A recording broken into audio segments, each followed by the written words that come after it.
and we were trying to decipher the relationship between sections 138, 146, 147, 149, 150, 151 and 152. तो हमने leading questions पे पिछली class छोड़ी थी, जो हमारी पिछली से पिछली क्लास थी.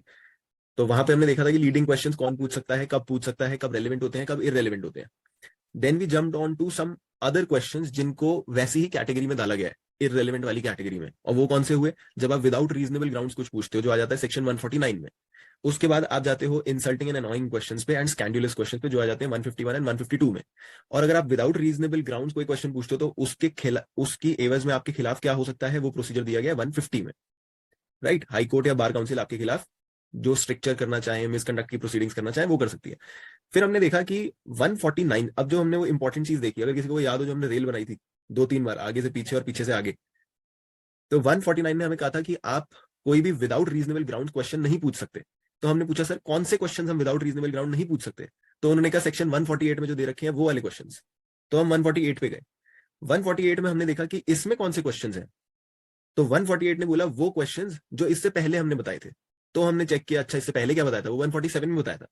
147 ने उससे पीछे भेज दिया 146 पे, जिसने हमें बताया था कि जो क्वेश्चन उससे पहले दिए गए हैं उनकी एडिशन में कुछ क्वेश्चंस पूछे जा सकते हैं. और उससे पहले कौन से क्वेश्चंस दिए गए थे, जो 138 में दिए गए थे, कि आप सिर्फ रेलेवेंट क्वेश्चंस पे क्वेश्चनिंग करोगे और विटनेसेस को परेशान करोगे.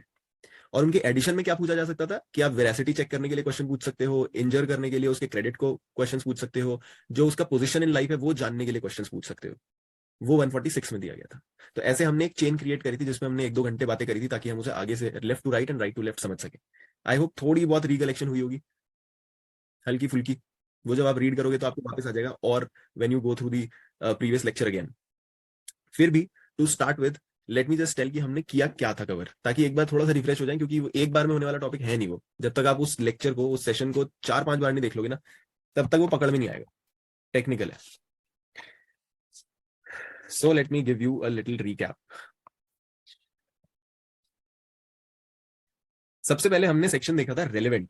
रेलेवेंट क्या होता है, वो 3 में दिया गया था, जिसमें उन्होंने बताया कि one fact is said to be relevant to another when the one is connected with the other in any of the ways referred to in provisions of this act. वो प्रोविजंस जो रेलेवेंसी के लिए दिए गए हैं, उनमें जो fall करते हैं वो रेलेवेंट होंगे. और वो कौन से प्रोविजंस हैं? 6 से लेके 55 तक, 6 से लेके 55 तक. राइट. फिर हमने देखा सेक्शन 5. सेक्शन 5 ने हमें बताया था कि एविडेंस जब भी आप दोगे ना एक कोर्ट में, जो भी आप बात करने आओगे, वो हमेशा रेलेवेंट फैक्ट्स पे होनी चाहिए या फैक्ट्स इन इश्यूज पे होनी चाहिए. वो भी हमने देख लिया.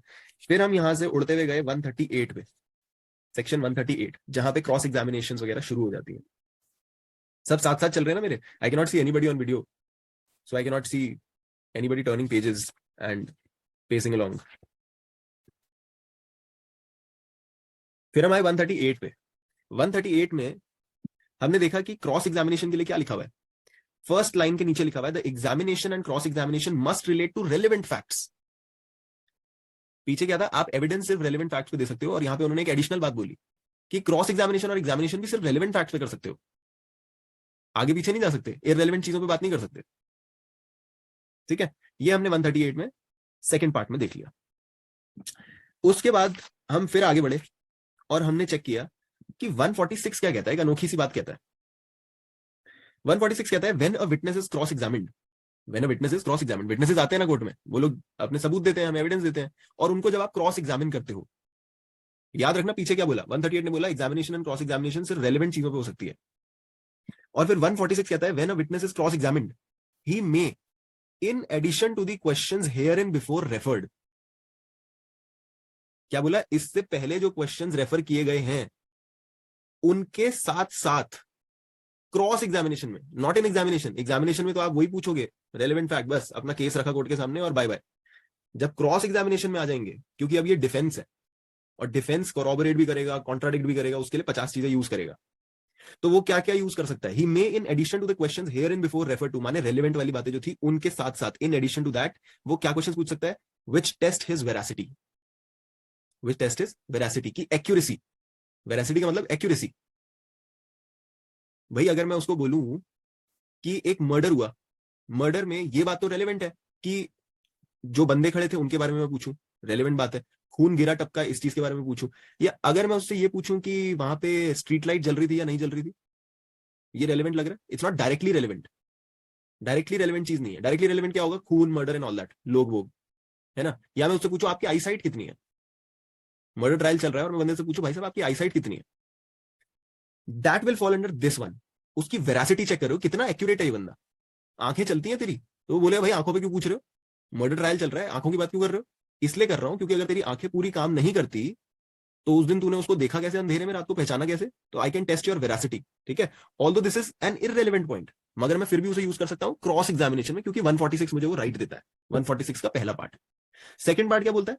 To discover who he is and what is his position in life. अब मर्डर ट्रायल चल रहा है, मर्डर ट्रायल चल रहा है, एक विटनेस आया है और वो अपनी टेस्टिमनी दे रहा है, वो अपनी बात कह रहा है, जो भी उसने देखा, जो भी उसने सुना। और उस बीच में मैं उससे पूछता हूं कि भाई एक बात बता, तो उस दिन बैठा हुआ चाय किसके साथ पी रहा था? तुझे 5-7 बार लोगों ने देख लिया, तू वो टपड़ी के नीचे बैठा हुआ एक आदमी के साथ चाय पी रहा था, बहुत बार दिखता है तू उसके साथ। भाई वो कह रहा है कि यार ये कैसे रेलेवेंट है, ये क्यों पूछ रहा है मेरे से? मर्डर ट्रायल चल रहा है, मेरे से पूछ रहा है मेरे दोस्त कौन है? या एक फॉर्जरी वगैरह का कोई क्राइम चल रहा है, या फ्रॉड का चल रहा है, या कोई घपले का चल रहा है, उसमें मैं किसी से पूछूं कि ये जो तूने घर बना रखा है ये कितना बड़ा है, कितना पैसा लगा इस घर पे? इट्स नॉट डायरेक्टली रेलिवेंट, है ना? फॉर्जरी से डायरेक्टली रेलिवेंट नहीं है, थोड़ा इररेलेवेंट पॉइंट है, हटके पॉइंट है ये। उसने घर कैसे बनाया? अब वो जवाब देगा कि यार मेरे से घर के बारे में क्यों पूछ रहे हो जब फ्रॉड का केस चल रहा है? मैं इसलिए पूछना चाह रहा हूं because I want to know your position in life. तू पैसे कहां से कमाता है भाई?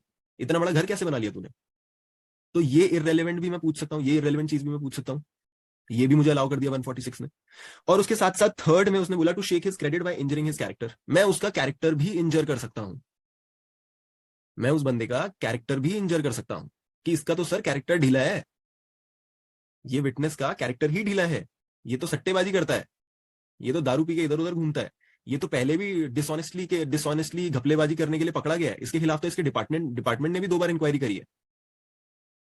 अब उसके साथ उसकी जिंदगी में क्या हुआ might not be relevant to the murder case here, और might not be relevant to the fraud और फॉर्जरी केस हेयर, बट 146 मुझे वो इजाजत देता है ये पूछने की, क्योंकि मैं अगर उसका क्रेडिट शेक कर दूंगा उसके कैरेक्टर को इंजर करके, तो जितना उसकी टेस्टिमनी में दम होता नॉर्मली, उतना दम नहीं रह जाएगा, क्योंकि कोर्ट को कहीं ना कहीं लगेगा यार ये बंदा सही जगह से आता नहीं है।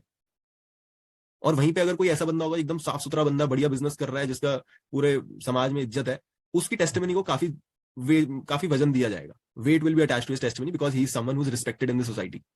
तो 146 हमें ये इररेलेवेंट चीजों पे भी क्वेश्चनिंग करने की इजाजत देता है, ठीक है? तो हमने फिर 146 देखा। 146 के बाद 147 आया। यहां क्या हुआ? क्वेश्चन पूछा कि सर आपने हमें कहा था जब जब हम रेलेवेंट क्वेश्चंस पूछेंगे कोर्ट में खड़े होके और सामने एक विटनेस खड़ा होगा, तो he will be bound to answer all the questions that we are putting to him. ऐसा ही बोला था ना?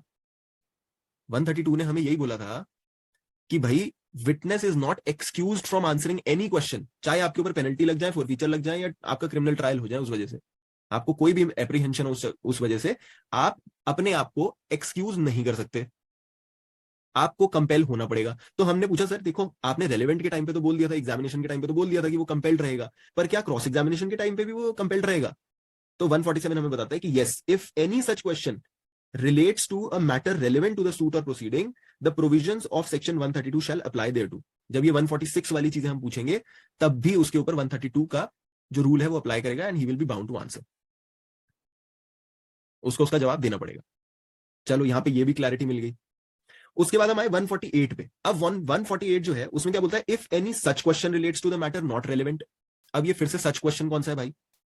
ये सच क्वेश्चन जो बात कर रहा है ये कर रहा है 146 के 3 में जो दिया गया है, 146 के जो थर्ड पार्ट है, shaking the credit by injuring his character, उसकी बात कर रहा है। तो क्वेश्चन क्या पूछा गया? ये पूछा गया सर चलो ठीक है आपने हमें ये बता दिया कि आप हमें कंपेल करोगे, हमें हर चीज का आंसर देना पड़ेगा, मगर सर ऐसे तो हमें परेशान करने लग जाएंगे वकील, हमारे हमारे कैरेक्टर के पीछे ही पड़ जाएंगे और हमें हर चीज का आंसर देना पड़ेगा, ये तो बड़ी जाती हो जाएगी।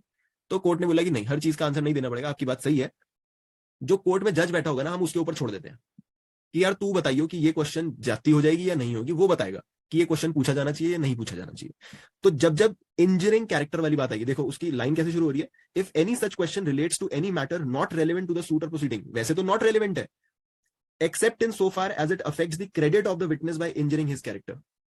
रेलेवेंट किस चीज के लिए है? Only as far as it affects the credit of the witness by injuring his ये वाला character। लाइन कहां से पढ़ रहे हो जरा लास्ट में बोलिए। 148 से सर, 148 सेक्शन 148 को रीड कर रहा हूं मैं, उसकी शुरुआती लाइन है, if any such question relates to a matter not relevant to the suit or proceeding, relevant नहीं है, एक्सेप्ट किस चीज में है, सिर्फ एक चीज के लिए रेलेवेंट है, except in so far as it affects the credit of the witness by injuring his character. सिर्फ इस चीज के लिए हमने ये क्वेश्चन पूछा है, सिर्फ विटनेस के कैरेक्टर को इंजर करने के लिए। The court shall decide whether or not the witness shall be compelled to answer it and may if it thinks fit warn the witness that is not obliged to answer.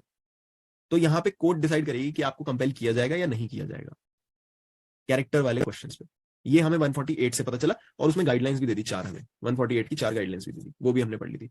और फिर उसके बाद उन्हीं चीज को रेफर किया गया है 149 में, question not to be asked without reasonable grounds, no such question as is referred to in section 148 ought to be asked unless the person asking it has reasonable grounds for thinking that the imputation which it conveys is well founded। जब आप किसी का सिर्फ character इंजर करने के लिए कोई question पूछ रहे हो 148 में, और उसके साथ आपके पास कोई रीजनेबल ग्राउंड्स नहीं है, तो वो क्वेश्चन नहीं पूछा जाना चाहिए। तो जब वो कैरेक्टर पे बात आ रही है ना, इस पे लॉ जोर डाल रहा है कि यार कैरेक्टर को जबरदस्ती कोर्ट में मत लाओ, आप रेलेवेंट बातों पे बातें करो, जो हम एक्सप्रेसली बता रहे हैं कि ये कुछ चीजें हैं जो इररेलेवेंट होते हुए भी रेलेवेंट है, आप उस पे बातें करो, बट कैरेक्टर पे मत खींचो किसी को। तो ये कुछ सेक्शंस उस चीज के बारे में बात करते हैं। आप scandalous questions, insulting and annoying questions, ये सब नहीं पूछ सकते। सो ऐसे करते करते हम 152 तक पहुंचे थे। अब यहां तक थोड़ी बहुत रिफ्रेश हो गया, रिकलेक्शन हो गया। I hope we have recollected. I cannot see Chauhan sir, Nandini, I cannot see anybody. Yes sir, yes sir. Alright, तो अब यहां तक अगर हो गया है, देन मूव ऑन। अब हमें करना है 153 एंड 155, ये भी इसी लाइन में आते हैं, and they talk about character somewhere. Witnesses को कैसे तोड़ना है, उस चीज पे ही बात करते हैं। एक बार हमारा ये पूरा का पूरा खत्म हो जाएगा, तो फिर उसके बाद हम वापस इसको रीगैल्वनाइज करेंगे और इसके ऊपर देखेंगे कि क्या क्या जजमेंट्स पढ़ी जा सकती हैं और क्या पॉइंट्स, वो मुझे आप बताना कि कौन से आपको जजमेंट्स इस पे पढ़ने लायक लग रहे हैं, तो फिर मैं वो जजमेंट्स उठाऊंगा।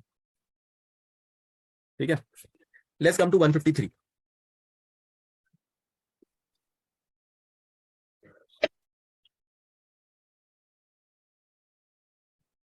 Anybody who can read 153? Exclusion of evidence to contradict answers to questions testing veracity. When a witness has been asked and has answered any question which is relevant to the inquiry only, insofar as it tends to shake his credit by injuring his character, no evidence shall be given to contradict him. But if he answers falsely, he may afterwards be charged with giving false evidence.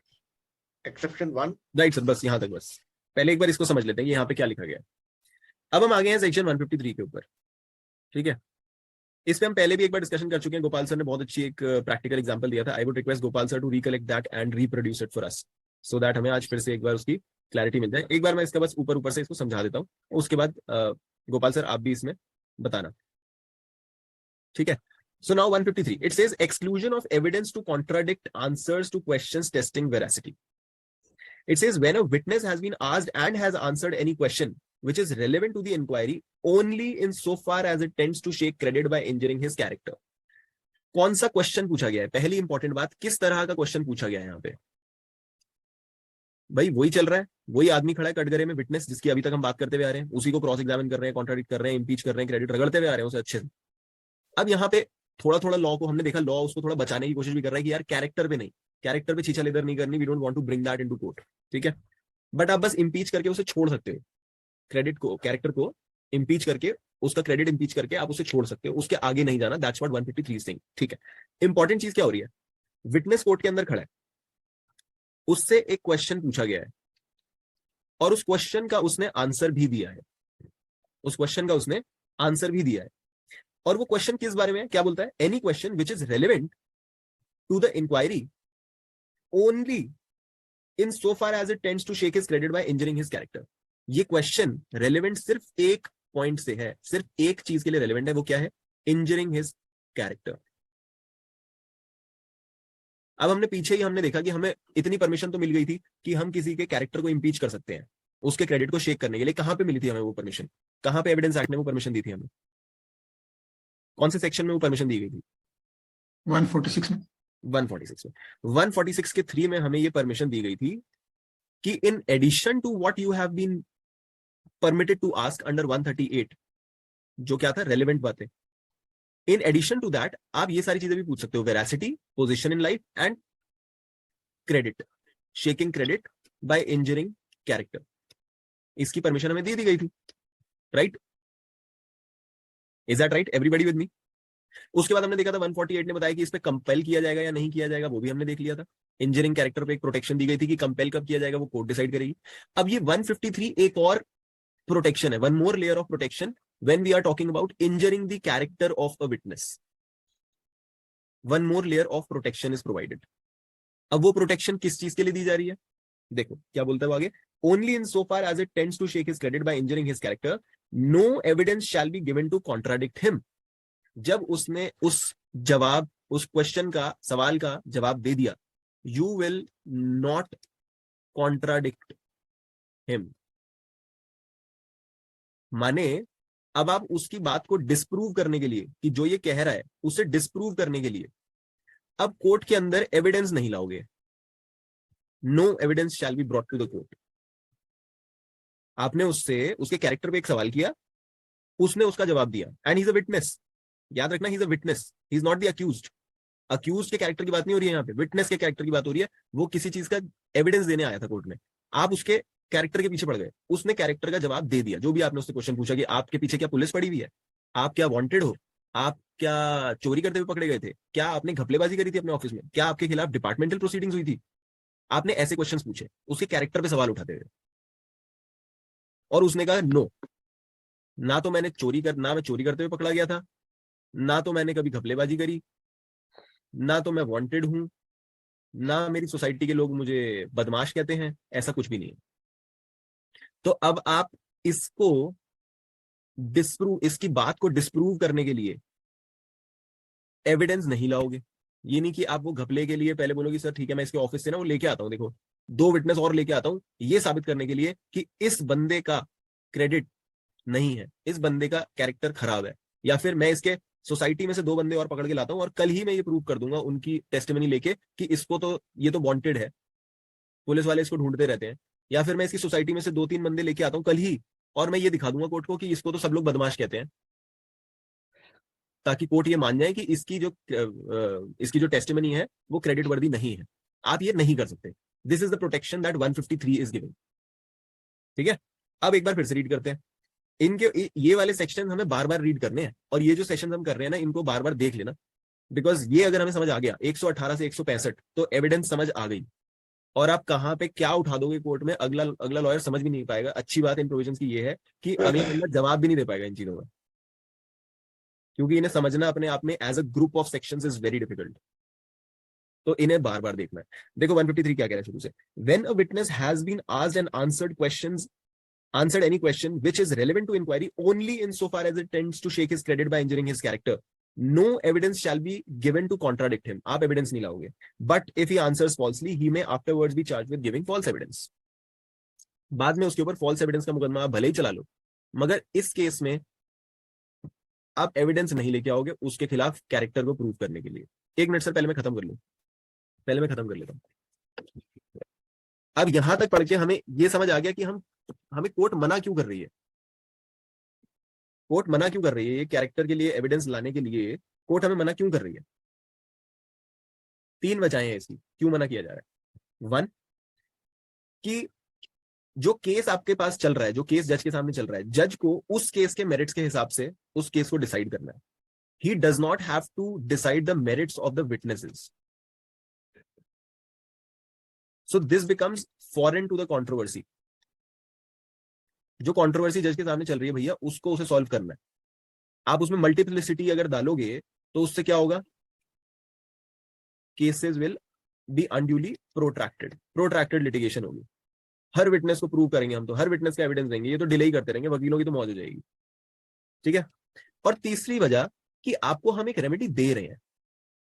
अगर आपको गुस्सा आ रहा है ना कि इस बंदे ने आके तो मुंह पे ही झूठ बोल दिया, सर ये तो है बदमाश, इसने आके ना बोल दिया और आप मुझे मना कर रहे हो कि मैं एविडेंस नहीं दे सकता, मेरे तो आपने सारे रास्ते बंद कर दिए, मुझे तो ये बात बिल्कुल पसंद नहीं आई। तो भैया हम आपको एक ऑल्टरनेट रेमेडी दे तो रहे हैं, आखिरी लाइन में लिखा तो है कि भाई इसको आप प्रोसिक्यूट कर लेना।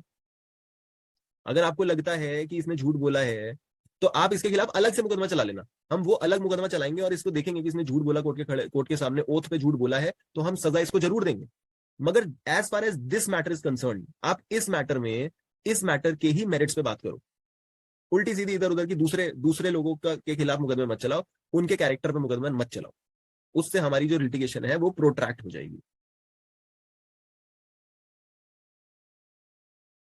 तो ये 3 रीजन है why we are not allowed to bring in evidence to contradict witnesses on character.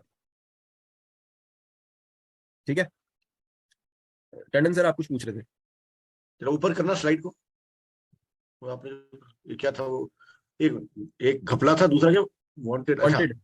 हाँ, अब एक चीज बताओ, मैं पूछता हूँ किसी को, विटनेस को, कि भाई क्या आपने घपला किया है, क्या आपने, आप वांटेड हो किसी केस में, क्या आप बदमाश हो, और एविडेंस देता हूँ, मेरा दिल करे मैं कुछ भी पूछता रहा उससे क्वेश्चन, ठीक है ना, क्या इससे इंजर हो जाएगा? मान ली कोर्ट, जब मैं एविडेंस ही नहीं दे सकता इस पे, तो जो है कैसे इंजर कर रहा हूँ मैं उसको, मनमानी कर रहा हूँ तो उसको तोड़ने के लिए। अब मैं बताता हूँ ना आपको, क्योंकि हमने अभी तक सिर्फ यहां तक पढ़ा ना, इसलिए हमें लग रहा है यार हमारे पास तो रास्ता ही नहीं है, हमारे को तो इन्होंने बस एक रास्ता दे दिया कि जी बाद में इसको प्रोसिक्यूट कर लेना, बाद की बात तो बाद में होती है। हाँ, अब बात क्या हो रही है, 146(3) के अंदर तो वो आपको shake his character bye injuring वो अलाउ कर रहा है? और 153 में बोल रहा है कि आप एविडेंस नहीं लाओगे, ठीक है, और आप जो रेलेवेंट पॉइंट है उसी के ऊपर, अब आप जैसे बोलो कि क्या आपने घपलेबाजी करी है, वांटेड वगैरह, ये कैसे पता लगेगा कि रेलेवेंट है या नहीं है उस केस में? 146(3) पे जो आप बात कर रहे हो ना सर, पहली बात 146(3) तो है, जब चलो 146(3) की तो पहले आप वो देखो टाइटल क्या है उसका, किस चीज के बारे में बात करता है। वो बात करता है जो आप क्वेश्चंस पूछ सकते हो, वो ये नहीं कह रहा कि आप किस चीज को प्रूव कर सकते हो, आप इस वेरासिटी वगैरह पे क्वेश्चन लेके आ सकते हो, ओके, प्रूव करने नहीं बैठ जाओ, वो आपको ये चीज अलाउ नहीं कर रहा। So there is no contradiction between these two. ठीक है, पहले तो ये क्लियर आउट कर दो, बात खत्म हो गई। उसके बाद आप आ गए 153 पे, अब आप कह रहे हो कि यार मैं उसको फिर फायदा क्या हुआ, ये बंदा तो ऐसे देके चला जाएगा मैं वो एविडेंस। मैं वही बोल रहा हूँ, आप कह रहे हो क्वेश्चन उसमें 146 में भी पुट कर सकते हैं, क्वेश्चन इसमें भी डाल सकते हैं 153 में, तो क्वेश्चन डाल सकते खाली हो, क्वेश्चन, एविडेंस नहीं लाओगे। खाली एविडेंस नहीं लाओगे तो मैं कुछ भी क्वेश्चन में स्कैंडलस टाइप पूछ लूँ उसको इंजर नहीं, करने के लिए? स्कैंडुलस क्यों पूछोगे? कोर्ट डिसाइड करेगी ना कि रेलेवेंट है या नहीं है। अगर कोर्ट को लगेगा कि ये रेलेवेंट नहीं है, आप फालतू के स्कैंडुलस क्वेश्चन पूछ रहे हो, तो कोर्ट के पास संचालन है, कोर्ट आपको रोक देगी, या फिर एडवर्स पार्टी जो है वो रोक देगी कि सर ये तो बिल्कुल कोई बात ही नहीं बनती इसकी, तो क्या पूछ रहे हैं ये। खाली क्वेश्चन पूछने से बगैर प्रूफ दिए हुए उसका करेक्टर इंजर कैसे कर पाएंगे आप? मैं बता तो रहा हूँ सर, अभी तक आपको रास्ते नहीं दिख रहे हैं, मगर इसके आगे आपको रास्ते दिखेंगे। अब मैं बताता हूँ ना आपको क्या रास्ते हैं। ठीक है, अब हम इसके आगे बढ़ते हैं। ठीक है, अब देखो इसके अंदर वो बोलता है 2 एक्सेप्शंस है। अरे ये कुछ नहीं है, ये इन्होंने ना जबरदस्ती का प्रोविजन डाला है, बस ये दिखाने के लिए कि हम बड़े वो हैं कि हमने हर चीज प्रोटेक्ट कर ली। अब आगे देखो सारे रास्ते खुल गए। कैसे रास्ते खुल रहे हैं? पहला एक्सेप्शन तो इन्होंने डाल दिया कि कब आप ऐसे कैरेक्टर इंजर कर सकते हो और कब उसको लाके प्रूव कर सकते हो। पहला एक्सेप्शन तो हो गया कि प्रूव कर दो कि इसकी पहले एक बार कन्विक्शन हुई थी। अगर आप ये दिखा दो कि हाँ उसकी पहले कन्विक्शन हुई थी, चोरी में पकड़ा गया था, घपले में पकड़ा गया था, मर्डर में पकड़ा गया था, तो आप उसका एविडेंस लेके आ सकते हो। ठीक है, दूसरा एक्सेप्शन अगर देखो इसका, वो क्या है? If a witness is asked any question tending to impeach his impartiality and answers it by denying the fact suggested, he may be contradicted. दूसरा, आप इम्पार्शियलिटी पे भी एविडेंस लेके आ सकते हो। भाई आप उसको कहते हो कि भाई तू तो इम्पार्शियल है ही नहीं, तू तो पार्शियल है, you are biased. Why your bias? क्योंकि तू तो उसका फूफा लगता है, तूने तो उससे घूस खाई है। ये सारी चीजें आप दिखा सकते हो और इसमें भी आप एविडेंस लेके आ सकते हो। ठीक है, ये वाला पार्ट भी थोड़ा सा आपके लिए खुल गया, राइट? इस पे भी खुल गया। अब 155 पे जंप मारो एक बार, 155 पे आओ। 155 किस चीज की बात कर रहा है? Impeaching the credit of witness.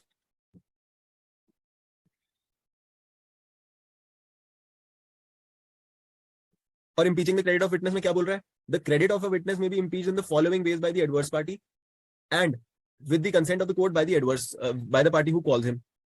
अब विटनेस ही है ना, ये 153 में विटनेस की बात कर रहे थे, लेट्स बी क्लियर। 153 में हम विटनेस की बात कर रहे थे, उसी को इम्पीच कर रहे थे, उसी का क्रेडिट शेक कर रहे थे। अब यहाँ पे इन्होंने बोला इम्पीचिंग के क्या क्या तरीके हो सकते हैं। पहला तरीका, आप दूसरा कोई विटनेस ले आओ, दूसरा कोई विटनेस ले आओ जो ये बता देगा अपनी नॉलेज से कि सर ये अनवर्दी ऑफ क्रेडिट है। इसको तो हमारे यहाँ पे चोर बोला जाता है प्यार से, इसको तो सब जानते हैं। ये तो उधार ले लेके जिंदगी चला रहा है, इसका तो वैसे ही काम नहीं चलता, उधार भी वापस नहीं देता दुकानदारों के, सब जानते हैं इसे सोसाइटी में। तो आप कोई बंदा भी लेके आ सकते हो उसको क्रेडिट को इम्पीच करने के लिए, ये एक तरीका और निकल आया, और रास्ता खुल गया। अगला तरीका एक और है, by proof that he has been bribed. आप दिखा दो कि उसको घूस मिली है, इसका भी आप इस तरह से भी इम्पीच कर सकते हो। और तीसरा, आप ये भी दिखा सकते हो कि फॉर्मर स्टेटमेंट जो है उसमें भी इनकंसिस्टेंसी है। तो ये इतनी सारी चीजें इन्होंने हमें फिर दे दी इम्पीचमेंट के लिए। 5 तरीके से उसको क्रेडिट इंजर कर हाँ, तो ऑलमोस्ट आपके लिए सकते। सारे, एक्सेप्शन 1 और 2 2 और ये 155 का 3। हाँ बस आपको एक चीज मना करी गई है, सिर्फ एक चीज मना करी गई है। आप हाँ। जब आप सिर्फ, आपकी मंशा सिर्फ ये दिखाई देना कि मैं इसके कैरेक्टर को निशाना बना रहा हूं, आपका उस क्वेश्चन का और कोई मतलब नहीं नजर आ रहा, बस आप उसका कैरेक्टर पे पीछे पड़ रहे हो। वो कैरेक्टर को पेलना नहीं है, बस ये प्रॉब्लम है लॉ को, बस इस चीज से प्रॉब्लम है, क्योंकि ऐसे तो कोई विटनेस कोर्ट में आएगा ही नहीं, ये प्रॉब्लम बन जाएगी। कोई विटनेस कभी भी कोर्ट में आएगा ही नहीं कि यार ये तो कैरेक्टर ही लेके बैठ जाएंगे मेरा। बाकी किसी चीज से किसी को प्रॉब्लम नहीं होती, मगर समाज में उसकी जो इज्जत है वो बंदा बचाना चाहता है। तो बस कैरेक्टर को निशाना नहीं बनाना, उसके अलावा उन्होंने सब खोल दिया आपके लिए। तो आप बंदे को और जितनी तरह से तोड़ सकते हो तोड़ो, मगर उसके कैरेक्टर पे आप एविडेंस नहीं लेके आओगे। मगर उसके साथ साथ एक रेमेडी और है, अगर वहां पे उसने झूठ बोला है तो उसके खिलाफ मुकदमा भी चला सकते हो उस झूठ पे। वो भी दरवाजा पूरी तरह से बंद नहीं है, हल्का सा खोल के छोड़ा हुआ है, उस पर भी उसको परेशान किया जा सकता है बाद में। तो ये डर भी विटनेस के दिल में रहता है कि भाई अगर मैंने यहाँ पे भी झूठ बोला है, कैरेक्टर वाले क्वेश्चन पे भी झूठ बोला है, तो मेरे को बाद में स्यू किया जा सकता है, प्रोसिक्यूशन करी जा सकती है, राइट। सो हमारे लिए यहाँ पे रास्ते बंद हुए नहीं है, ठीक है। चलो यहाँ तक पहुंच गए। अच्छा, अब हमने देखा था जहां से सर ने क्वेश्चन पूछा था प्रीवियस कन्विक्शन, अब हम नेक्स्ट प्रीवियस कन्विक्शन पढ़ रहे थे 153 का exception number 1। If a witness is asked whether he has been previously convicted of any crime and he denies it, evidence may be given on of his previous conviction। अच्छा, ये exception क्यों दिया, इसका logic क्या है? जब आप कह रहे हो हम उसके कैरेक्टर पे कुछ नहीं लेके आ सकते, बदमाशी नहीं दिखा सकते, उसको प्रूव नहीं कर सकते, अब हम उसकी प्रीवियस कन्विक्शन प्रूव करें, ये ऑप्शन क्यों खुला छोड़ रहे हो हमारे लिए? उसने पहले ऐसा काम किया, झूठ बोला है, और वो अगेन अगेन इसी चीज को कर रहा है। नहीं, ये चीज तो सर ये तो हम वही चीज तो हम वैसे भी दिखाना चाह रहे हैं कि उसने पहले लेकिन बोला है। लेकिन वो जो है कन्विक्ट इसी ग्राउंड पे हुआ है, पहले झूठ बोलने से, ऐसा फॉल्स जो है विटनेसेस देने से उसको कन्विक्शन हुआ है। सिर्फ फॉल्स एविडेंस के लिए कन्विक्शन नहीं है ये, एनी क्राइम लिखा है, एनी क्राइम। हाँ, एनी क्राइम वो हाँ, इसी टाइप का हो सकता है ना क्राइम। हाँ, जस्ट टू बी क्लियर कि मैं अगर यहाँ बोलना चाहता हूँ, अगर मैं ये कहना चाहता हूँ कि सर ये जो विटनेस खड़ा है ना, ये तो एक नंबर का चोर है, मैंने ये बोल दिया, और वो कहता है नो मैं चोर नहीं हूं, अब मैं यहाँ पे एविडेंस नहीं ला सकता। कोर्ट ने यही बोला ना, 153 का रूल यही बोलता है। क्यों बोलता है, रीजन भी हमने देख लिया कि इसकी वजह से आप डिले करते रहोगे फालतू की। मगर अगर मैं ये कहता हूँ कि सर ये चोर है एंड एज अ चोर ये कन्विक्ट हुआ है, एज अ चोर ये कन्विक्ट हुआ है, तो मैं प्रीवियस कन्विक्शन कोर्ट में ला सकता हूं, क्योंकि इसके ऊपर पूरा ट्रायल हो चुका है, कोर्ट ने इसे चोर घोषित किया है। अब इस पे मुझे एविडेंस लाने की कोई जरूरत नहीं है, इसमें कोई टाइम वेस्ट नहीं करूंगा मैं, ये सिद्ध हो रखा है कोर्ट के सामने कि ये आदमी चोर है। तो वही तो है ना, वो उसकी क्रेडिट को चेक करना नहीं यहाँ पर। हाँ, द लॉजिक ऐसा करता आ रहा है। The logic of opening that door for assist, क्योंकि इसमें अब टाइम खर्च नहीं होगा एक्स्ट्रा, ये अपने आप हाँ, में अपने आप में प्रोसिक्यूशन नहीं है अलग से, ये जो है ये अपने आप में एक अलग प्रोसिक्यूशन है एविडेंस के लिए, कि आप उसके लिए एविडेंस लेके आओ, उसको चोर घोषित करो। विटनेसेस को चोर हाँ, घोषित नहीं करना अब हमें, वो उसमें तो पहले। सिर्फ मेरे ख्याल से उसकी डेक्री है क्या है जो दिखानी पड़ी। हाँ, ये बड़ा अच्छा क्वेश्चन पूछा टंडन सर ने, प्रीवियस कन्विक्शन को प्रूव कैसे किया जाता है? Anybody, any idea? उसका जो जजमेंट है। जजमेंट है ना, उसकी हाँ। कौन सा देनी होगी। कोई प्रोविजन भी है इसके लिए? क्या जजमेंट लाके दिखानी पड़ेगी या कुछ और दिखाना पड़ेगा? नहीं, उसके पास तो जो पहले के कन्विक्शन हुआ उसका जजमेंट की कॉपी होनी चाहिए, या फिर उसका रिकॉर्ड कोर्ट से लेना पड़ेगा। इसी चीज का तो सेक्शन पूछ रहा हूँ मैं, सेक्शन तो प्रीवियस कन्विक्शन को इसमें प्रूव कैसे वो करेंगे? एक चीज और है गायों की, एक चीज और है। जी सर। ये जैसे क्रिमिनल मैटर में डेक्री तो नहीं होता ना, वो सिविल मैटर में होता है ना। डिक्री की जजमेंट इसमें जजमेंट होगा, पनिशमेंट। जजमेंट होगा। बताओ कोई सेक्शन है ऐसा जहां पे हमें पता चलता है कि प्रूव कैसे करेंगे कन्विक्शन को, प्रीवियस कन्विक्शन को? पर्टिकुलर सेक्शन है इसके ऊपर? अच्छा पॉइंट इसमें बताया है टंडन सर ने। किस में है ये क्या सेक्शन एविडेंस। है? बताओ, मैं पूछ रहा हूँ कौन सा प्रोविजन कह रहे किस में, कौन सी किताब में है? सेक्शन 298 ऑफ सीआरपीसी चेक करो, कुछ लिखा है क्या? सर एंटीसीडेंट लेके आनी पड़ेगी ना उसकी। देखो तो सर 298 में क्या लिखा है। अगर कोई कन्विक्ट हुआ है, आप कहते हो ये कन्विक्ट हुआ है, तो उसको प्रूव कैसे करना है कोर्ट में, उसके ऊपर स्पेसिफिक प्रोविजन बनाया है। कोर्ट ने डायरेक्टली बताया है। Previous conviction acquittal how proved, पढ़ने दो मेरे को।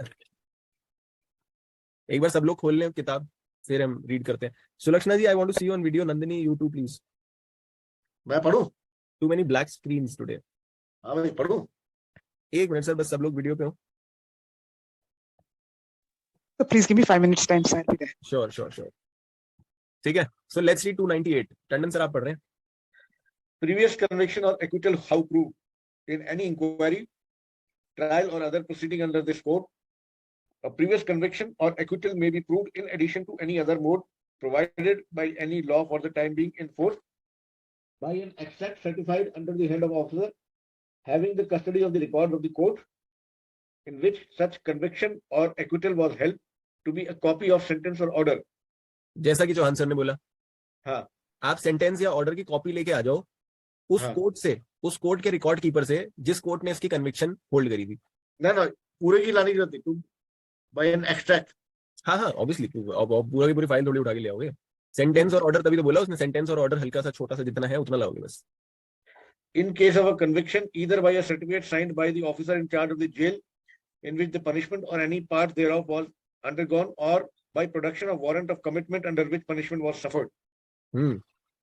अब दोनों में तो वो ऊपर वाला जो एक्सट्रैक्ट है वो सिर्फ क्या पनिशमेंट की बात कर रहा है, कन्विक्शन की बात नहीं कर रहा। वो कन्विक्शन और एक्विटल दोनों की बात कर रहा है। देखो वहां पे क्या लिखा है, इन विच सच कन्विक्शन और acquittal was held to be a copy of sentence or order. अगर कन्विक्शन और एक्विटल दोनों में से कोई भी चीज आपको दिखानी है, अब अगर कोई एक्विट हुआ है तो जेल में तो रिकॉर्ड नहीं होंगे ना उसके, क्योंकि जेल तो हो गया नहीं, तो आप कोर्ट से रिकॉर्ड लेके आ जाओगे कि सर देखो ये प्रीवियसली एक्विटल हुआ था इसका, हाँ, है ना। और सेकंड वाले में बता रहे हैं जब आपका कन्विक्शन हुआ हो तो एक तरीका और है प्रूव करने का, वो क्या है, that you can in the case of conviction bring the certificate signed by the officer in charge of the jail in which the punishment or any part thereof was undergone, or by production of warrant of commitment under which the punishment was suffered। तो जो punishment के लिए warrant किया गया था कि भाई इसको ले जाओ जेल में डालो, उसकी कॉपी ले आओ, जो जिसने कस्टडी में रखा था जेलर ने उसका साइंड सर्टिफिकेट लेके आ जाओ। वो ये चीजें दिखा के आप प्रीवियस कन्विक्शन या एक्विटल प्रूव कर सकते हो। आगे क्या लिखता है, together with in each of such case evidence as to identity of the accused person with the person so convicted or acquitted, माने उसके आइडेंटिटी पेपर्स कि यही आदमी था जो प्रीवियसली कन्विक्ट हुआ था। टंडन सर, अगर देहरादून के कोर्ट में ये मैटर चल रहा है 153 वाला एविडेंस, हाँ, आपने उठाया मैटर, तो ये GS1 है ना, ये तो दारूबाज है एक नंबर, और छेड़ाखानी करता है, सारा पड़ा रहता है, इसकी कोई क्रेडिट नहीं है, राइट।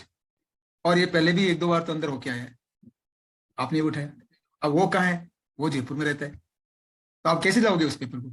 आपको क्या करना पड़ेगा, देहरादून के कोर्ट में एप्लीकेशन करनी पड़ेगी अंडर सेक्शन 153 की, मेरी ये जरूरत है मुझे 153 ऑफ एविडेंस एप्लीकेशन पड़ेगी जज साहब कि सर अंडर ये एप्लीकेशन मैं उनसे जयपुर से ये रिपोर्ट मंगाना चाहता हूँ, क्योंकि ये मना कर रहा है। अभी देखो इसको मैं यहाँ भी पकड़ के लाया दारूबाज को, ये फिर वो कर रहा है, तो ये पहले कन्विक्ट हो चुका है।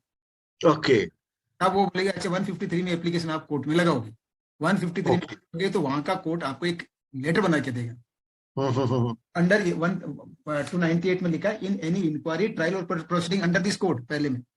अब आपकी वहां चल रही है, तब आप वहां से एप्लीकेशन से आपको ऑर्डर की कॉपी देंगे, वहां से रीडर साहब बनवा के, वो जयपुर से, जयपुर के लिए। हाँ, क्यों आपके पास तो नहीं है ना, आपने तो सुना ही है, आपने सुना है तो सॉलिड, लेकिन आपके पास कॉपी नहीं है। तब आप वहां से एक लेटर लेके आएंगे, वो लेटर की कॉपी जो है जयपुर में देने के बाद में कॉपी निकलेगी, नहीं तो ऐसा कोर्ट कैसे निकाल के देगा आपको कब का मैटर है कब का नहीं है, हर एक को थोड़ी दे देते। तब उस लेटर के मुताबिक आपको यहाँ के जयपुर के एडवोकेट उसकी सर्टिफाइड कॉपी निकाल के आपको देते, वो ले। ओके, ये सारा प्रोसीजर इसके अंदर एडॉप्ट होता है। बहुत बढ़िया sir, first class. Thank you, लेकिन sir. एक चीज है, ये जो इसका 298 का ए में लिखा है ना, bye copy of sentence or order, और बी में दे रहा है इन केस ऑफ कन्विक्शन। मान लो दोनों में हम कन्विक्शन की बात कर रहे हैं, तो उसमें आप तो कन्विक्शन हो या एक्विटल हो, दोनों में आपके पास तो कोर्ट में तो दोनों चीजें मिलेगी ना।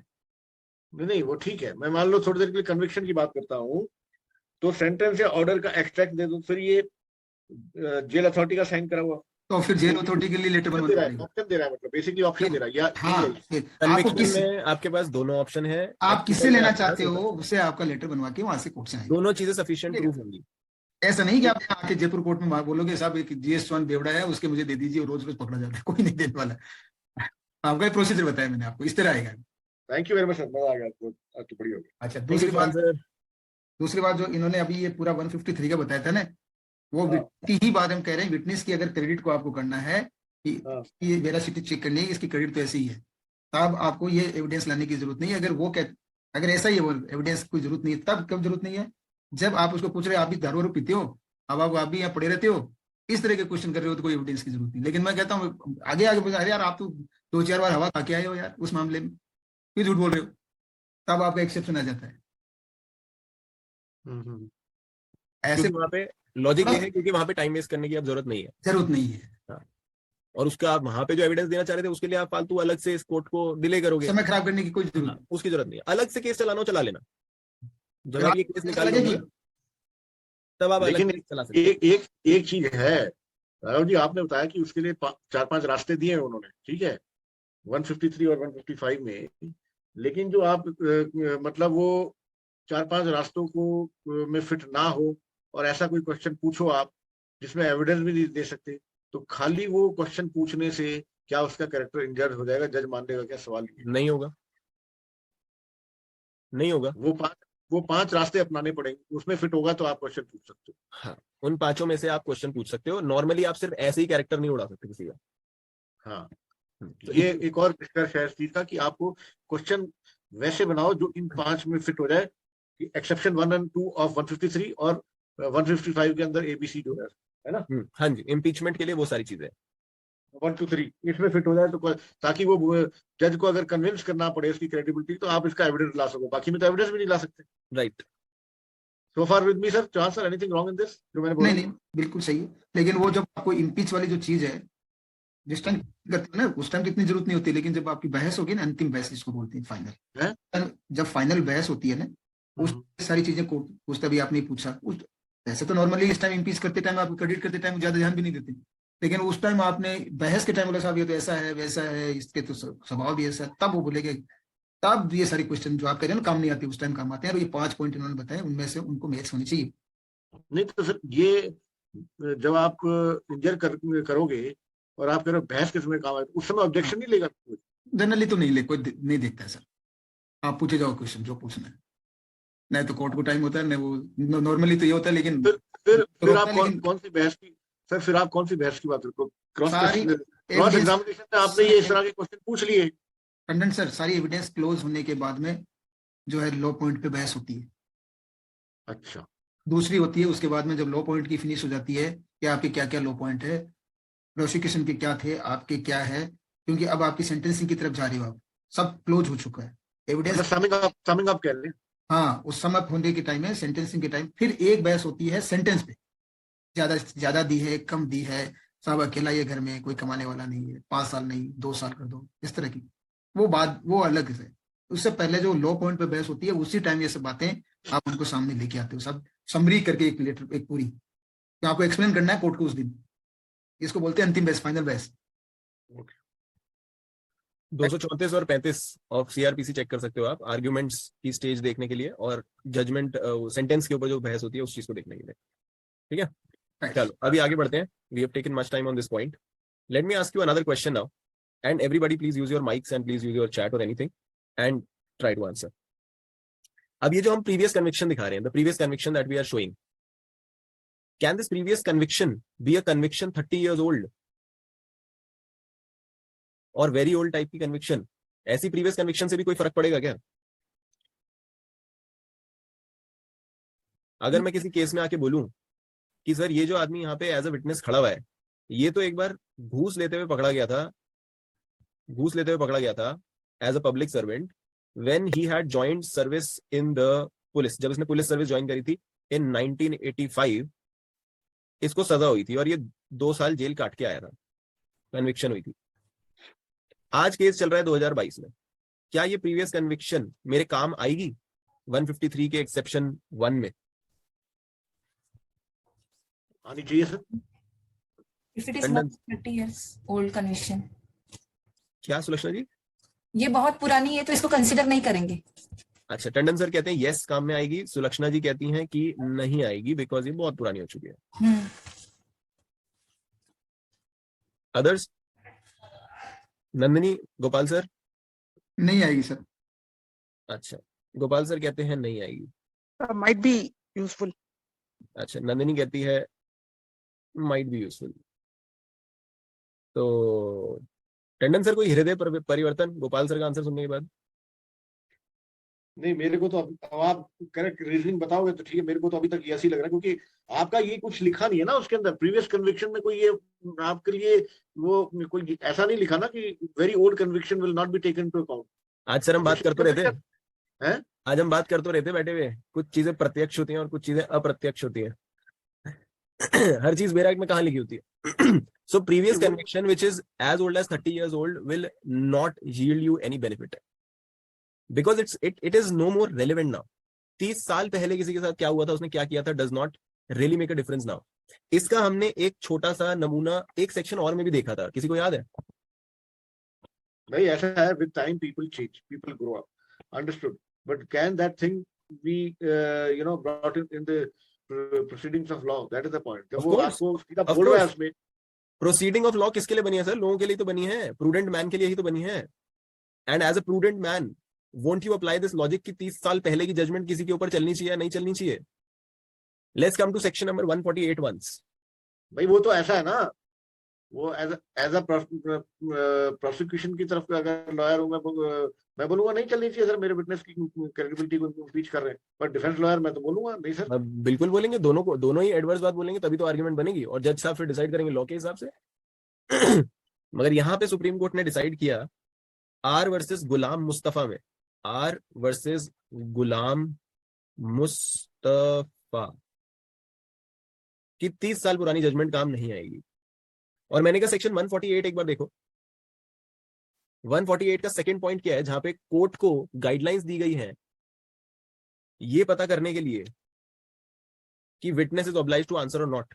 और उसके अंदर बताया गया कि एक क्वेश्चन इम्प्रॉपर होगा, a question will be improper if the imputation which they convey relates to a matter so remote in time or of such a character that the truth of the imputation would not affect or would affect दोबारा बोला ये आपका, citation note करने लग गया था, बोलो तो दोबारा कहां से पढ़ रहे हो? 148 का 2 सर, 148 का 2, 148 का 2, ठीक है ना. We are relating this with the provision that we are reading.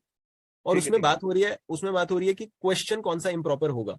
और उसमें कोर्ट को ये गाइडलाइन दी गई है कि जब आप ये डिसाइड कर रहे होगे तो आप ये देखोगे कि यार ये this is so remote in time that या तो इसका कोई फर्क ही नहीं पड़ेगा या फिर उससे फर्क इतना स्लाइट होगा कि opinion of the court as to the credibility of the witness will not be affected. कोई खास फर्क नहीं पड़ेगा. तो इसका एक इंडिकेशन हमें यहां पे भी मिलता है. ठीक है, so we have to be careful about that. चलो आगे बढ़ते हैं. अब आ गया हमारे पास एक्सेप्शन नंबर 2. और एक्सेप्शन नंबर 2 क्या बोल रहा है? Exception number 2 talks about impeaching partiality. Partiality impeach करने. और इम्पीचिंग पार्शियलिटी में मैं क्या दिखाता हूं, अगर मैं किसी को ये दिखाना चाहता हूं सर ये एक बायस्ड बंदा है, ही is not an impartial person, he is not a neutral person. And क्योंकि ये बायस्ड बंदा है तो ये ऑब्वियसली उसका साथ देगा. उसकी आपने पार्शियलिटी को ब्रीच कर दिया, मतलब पार्शियलिटी को सिद्ध कर दिया, इम्पार्शियलिटी को ब्रीच कर दिया. और एक विटनेस जो पार्शियल है उसका क्या फायदा? हमें तो वो लोग चाहिए जो सच बोले, है ना. एक तरह से इंटरेस्टेड विटनेस टाइप का हो गया. अगर मैं आपको एक एग्जांपल दूं कि एक अक्यूज्ड है, ये असली केस है, नाम अभी बताऊंगा. एक अक्यूज्ड है, उसने ए पर्सन का मर्डर किया है, ए पर्सन का मर्डर किया है, उसके लिए इसके ऊपर केस चल रहा है. अब ए पर्सन के मर्डर के लिए एक विटनेस खड़ा हुआ, डब्ल्यू, ये हमारा आई विटनेस है. और इसने कोर्ट में आके बताया कि हाँ सर मैंने तो देखा था, ए जो है उसने ही मर्डर किया था, मैंने तो इसे मारते हुए देखा था. इसको इम्पीच करने के लिए, इसकी पार्शियलिटी इम्पीच करने के लिए जो ए का लॉयर है ना, जो ए का लॉयर है वो एविडेंस लेके आया. किस चीज का? इस चीज का एविडेंस लेके आया और ये प्रूव किया कि सर ये जो आई विटनेस है ना डब्ल्यू, इसके और अक्यूज्ड के फादर के बीच में, अक्यूज्ड के फादर के बीच में एक लोन ट्रांजैक्शन हुई थी 10 लाख रुपए की. 10 लाख रुपए की लोन ट्रांजैक्शन हुई थी. एंड ये जो डब्ल्यू है इसको उसके पैसे वापस नहीं मिले और इनके बीच में लड़ाई झगड़ा हुआ था. इसने वो चीज लाके प्रूव करी कि सर देखो इनका तो मुकदमा भी चल रहा है, इनके बीच में गाली गलौज भी हुई थी, इनके बीच में एफआईआर भी हुई थी. And so this guy is not impartial. तो क्या आप मानते हो कि इस लॉयर ने डब्ल्यू की इम्पार्शियलिटी को इम्पीच कर दिया?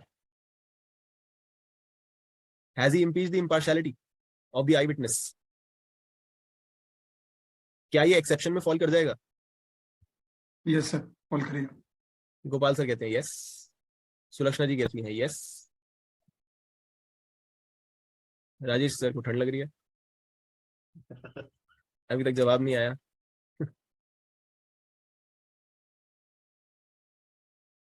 चलो answer is obviously yes.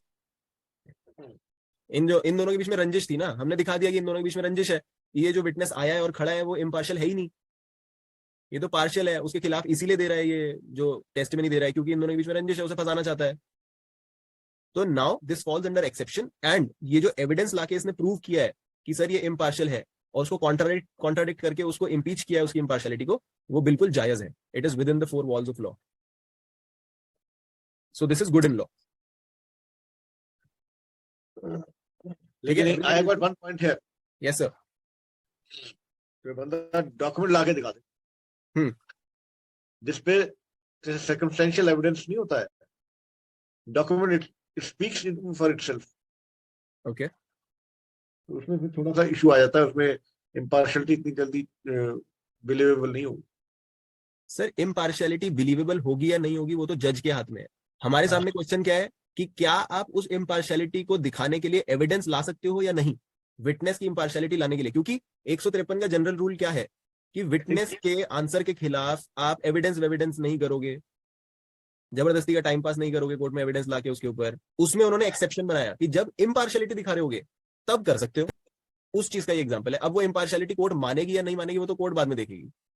By the way इस केस में मान गई थी, उसने सफिशिएंटली प्रूव कर दिया था कि सर देखो इनके बीच में चैट्स हुई है, गाली गलौच हुई है, इनके बीच में केस भी, मुकदमा भी दर्ज हुआ था, तो इनके बीच में तो प्रॉपर रंजिश चल रही थी। तो ये विटनेस का तो his honesty is doubtful, his honesty is under suspicion and he can not be credited. इसकी टेस्टिमनी पे आप उसको कोई हार्म नहीं कर सकते, कन्विक्शन नहीं कर सकते। सो this is the example of exception number 2। ठीक है, अब इसमें मैंने एक केस और पढ़ा। अब मुझे गोपाल से क्या ज्ञान सर की बात याद आ गई। उन्होंने बोला था ना कि पैदा हुआ वकील तो शैतान ने कहा कि चलो मैं भी साहिब औलाद हो गया। इतनी इतनी बढ़िया बुद्धि चलाते हैं वकील लोग, और यहीं से सीखने को मिलता है हमें। तो जैसे हमने वो देखा था ना, वो याद है किसी को, सेक्शन 139 जिसमें डॉक्यूमेंट लाता है विटनेस और उस पर रोक लगा रखी है कि वो आप उसको क्रॉस एग्जामिन नहीं कर सकते क्योंकि वो विटनेस नहीं है। याद है हमने इस पे क्या बात करी थी? इसमें भी बहुत बढ़िया, सॉरी सर, खूब इस पर तो डिस्कशन आता है। 139 तो काफी हाँ, डिस्कशन। हाँ, तो इसमें वकीलों ने क्या लूपहोल निकाला देखो। 139 कहता है a person summon to produce a document does not become a witness by the mere fact that he produces it and can not be cross examined unless and until he is called as a witness. Right, छोटी सी बात है कि जिसको आपने document लेके बुलाया वो विटनेस नहीं बन जाता, और क्योंकि वो विटनेस नहीं बन जाता तो हम उसे क्रॉस एग्जामिन नहीं कर सकते। इतनी सी बात है, सिंपल सी। भाई इसको पढ़ के वकील ने क्या लूपहोल निकाला कि मुझे 20(3) आर्टिकल 20(3) ने कहा कि किसी भी विटनेस को हम सेल्फ इंक्रिमिनेटिंग डॉक्यूमेंट लाने को नहीं बोल सकते, सेल्फ इंक्रिमिनेटिंग बात करने को कंपेल नहीं कर सकते, है ना। क्या बोला, किसी को भी हम उसके अपने ही खुद के खिलाफ विटनेस नहीं बना सकते। राइट, तो उन्होंने कहा सर एक काम करो ना, 91 में डॉक्यूमेंट क्यों मंगवाते हो, 139 की पावर यूज करो, उसमें डॉक्यूमेंट मंगवा लो। कोर्ट ने कहा भाई उससे क्या मदद होगी, 139 में अगर मैंने डॉक्यूमेंट मंगवा लिया तो उससे क्या मदद हो जाएगी मेरी। तो वकील कहता है कि सर देखो 139 क्या कहता है, a person summon to produce a document does not become a witness. भाई वो विटनेस है ही नहीं, तो जब विटनेस नहीं है तो फिर सेल्फ इंक्रिमिनेशन वाला लॉजिक उस पर कैसे लगेगा। तो जिसने ये लेक्चर देखा था उसको याद आ गया होगा कि इसमें क्या हुआ था और कितना बढ़िया खेला था। मगर कोर्ट ने ऑब्वियसली यही बोला कि बेटा थोड़ा इतना भी मत उड़ो इतनी खतरनाक इंटरप्रिटेशन मत करो। तो ये नहीं चला, है ना। इसी तरह से आज वाला जो हमारा सेक्शन चल रहा है उसमें देखो वकीलों ने क्या किया। वो कहता है कि सर आपने मुझे कहा है 153 में, when a witness has been asked and has answered any question which is relevant to the inquiry in so far as it tends to shake the blah blah blah, no evidence will be given to contradict him। सही बात है, ये बात तो हम सबको समझ आ गई। जब हमने उससे क्वेश्चन पूछा और उसने उसका आंसर दिया तो अब मैं इस आंसर को कॉन्ट्राडिक्ट करने के लिए एविडेंस नहीं ला सकता, है ना। इतनी बात सबको समझ आ गई ना। अब ये क्या कहते हैं वकील साहब, कहते सर देखो प्रोविजन में लिखा है कि मैं जब उससे क्वेश्चन पूछूंगा और जब वो उसका जवाब देगा तब मैं उसकी कॉन्ट्राडिक्शन एविडेंस से नहीं कर सकता। तो एक काम करते हैं, उसके जवाब देने से पहले मैं अपनी एविडेंस तैयार रखूंगा। आपने ये बोला ना कि उसके आंसर देने के बाद मैं कॉन्ट्राडिक्टरी एविडेंस नहीं ला सकता, तो मैं उसके आंसर देने से पहले कॉन्ट्राडिक्टरी एविडेंस ला के रख देता हूं। जब वो जवाब देगा तब पेश कर दूंगा, या आप पहले से ही कंसिडरेशन में ले लेना। तो ये बढ़िया बैकडोर एंट्री ढूंढी इन्होंने। तो कोर्ट ने कहा बेटा बहुत दूर जाओगे। तो कोर्ट ने बोला ऐसा कुछ नहीं होने वाला, फालतू की बातें मत करो, that you can not do because you can not find a loop hole ना, इस तरह से। सो अच्छा, इस केस का नाम था, if you want to read it and if you want me to read it, अगर इसको एनालाइज करना है तो मुझे बता देना, Bhaskaran Nair, Bhaskaran Nair versus state of Kerala. भाई ये भास्करन नायर ने तो न्यौछावर कर दिए होंगे पैसे अपने वकील पे इतना दिमाग लगाने के लिए।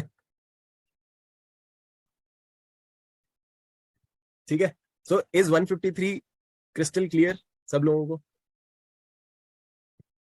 Is 153 clear to everybody? Nair versus state of Kerala. Yes sir, 1991 का केस है ये। Anybody with any doubts in 153? क्या 153 हमें क्लियर है? बहुत बढ़िया। चलो आज जाके समझ, आज जाके बढ़िया सुन रहा है। अब कितने दिन सफेदी रहेगी भगवान जाने। वो नहीं, देखा है ये, वो किसका निर्मा गाया रहता है, किसका आता है, ये कितने दिन रहेगी सफेदी।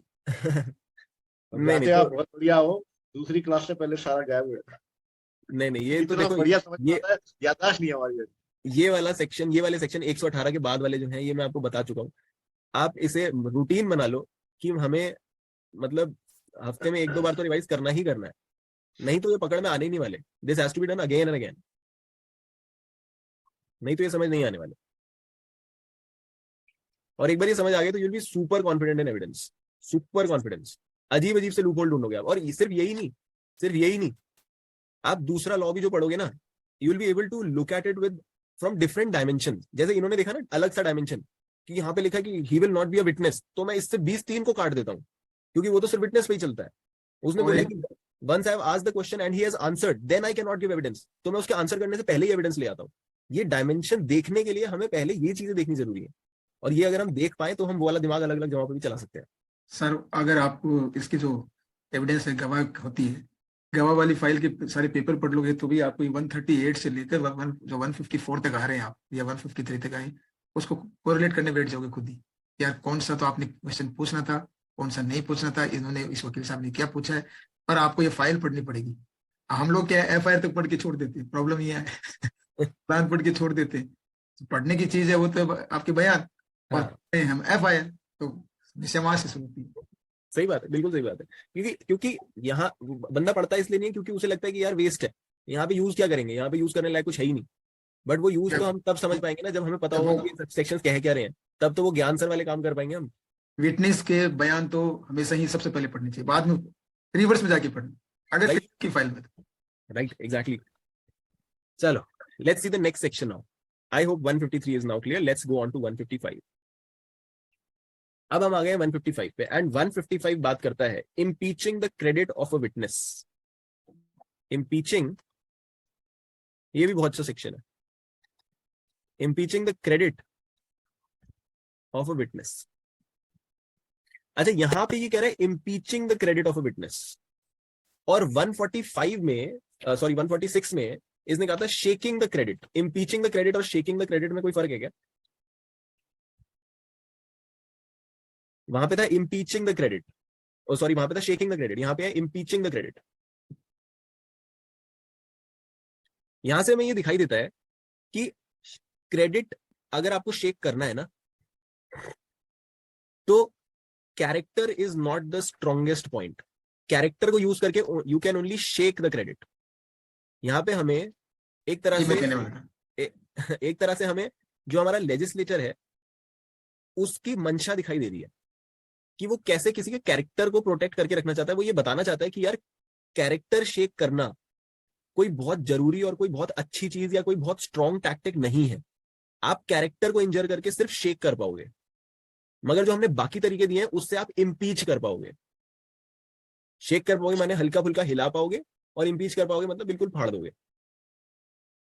तो ये जो 3 तरीके 155 में दिए गए हैं, जो 3 तरीके 155 में दिए गए हैं, कि आप कोई बंदा लेके आते हो जो खड़े होकर बताता है कि सर ये गड़बड़ आदमी है, या आप दिखाते हो कि इसने ब्राइब ले ली है, या आप दिखाते हो कि इसकी फॉर्मल स्टेटमेंट्स के साथ ये इनकंसिस्टेंसी है, इससे आप इम्पीच कर पाओगे, which is stronger than just shaking.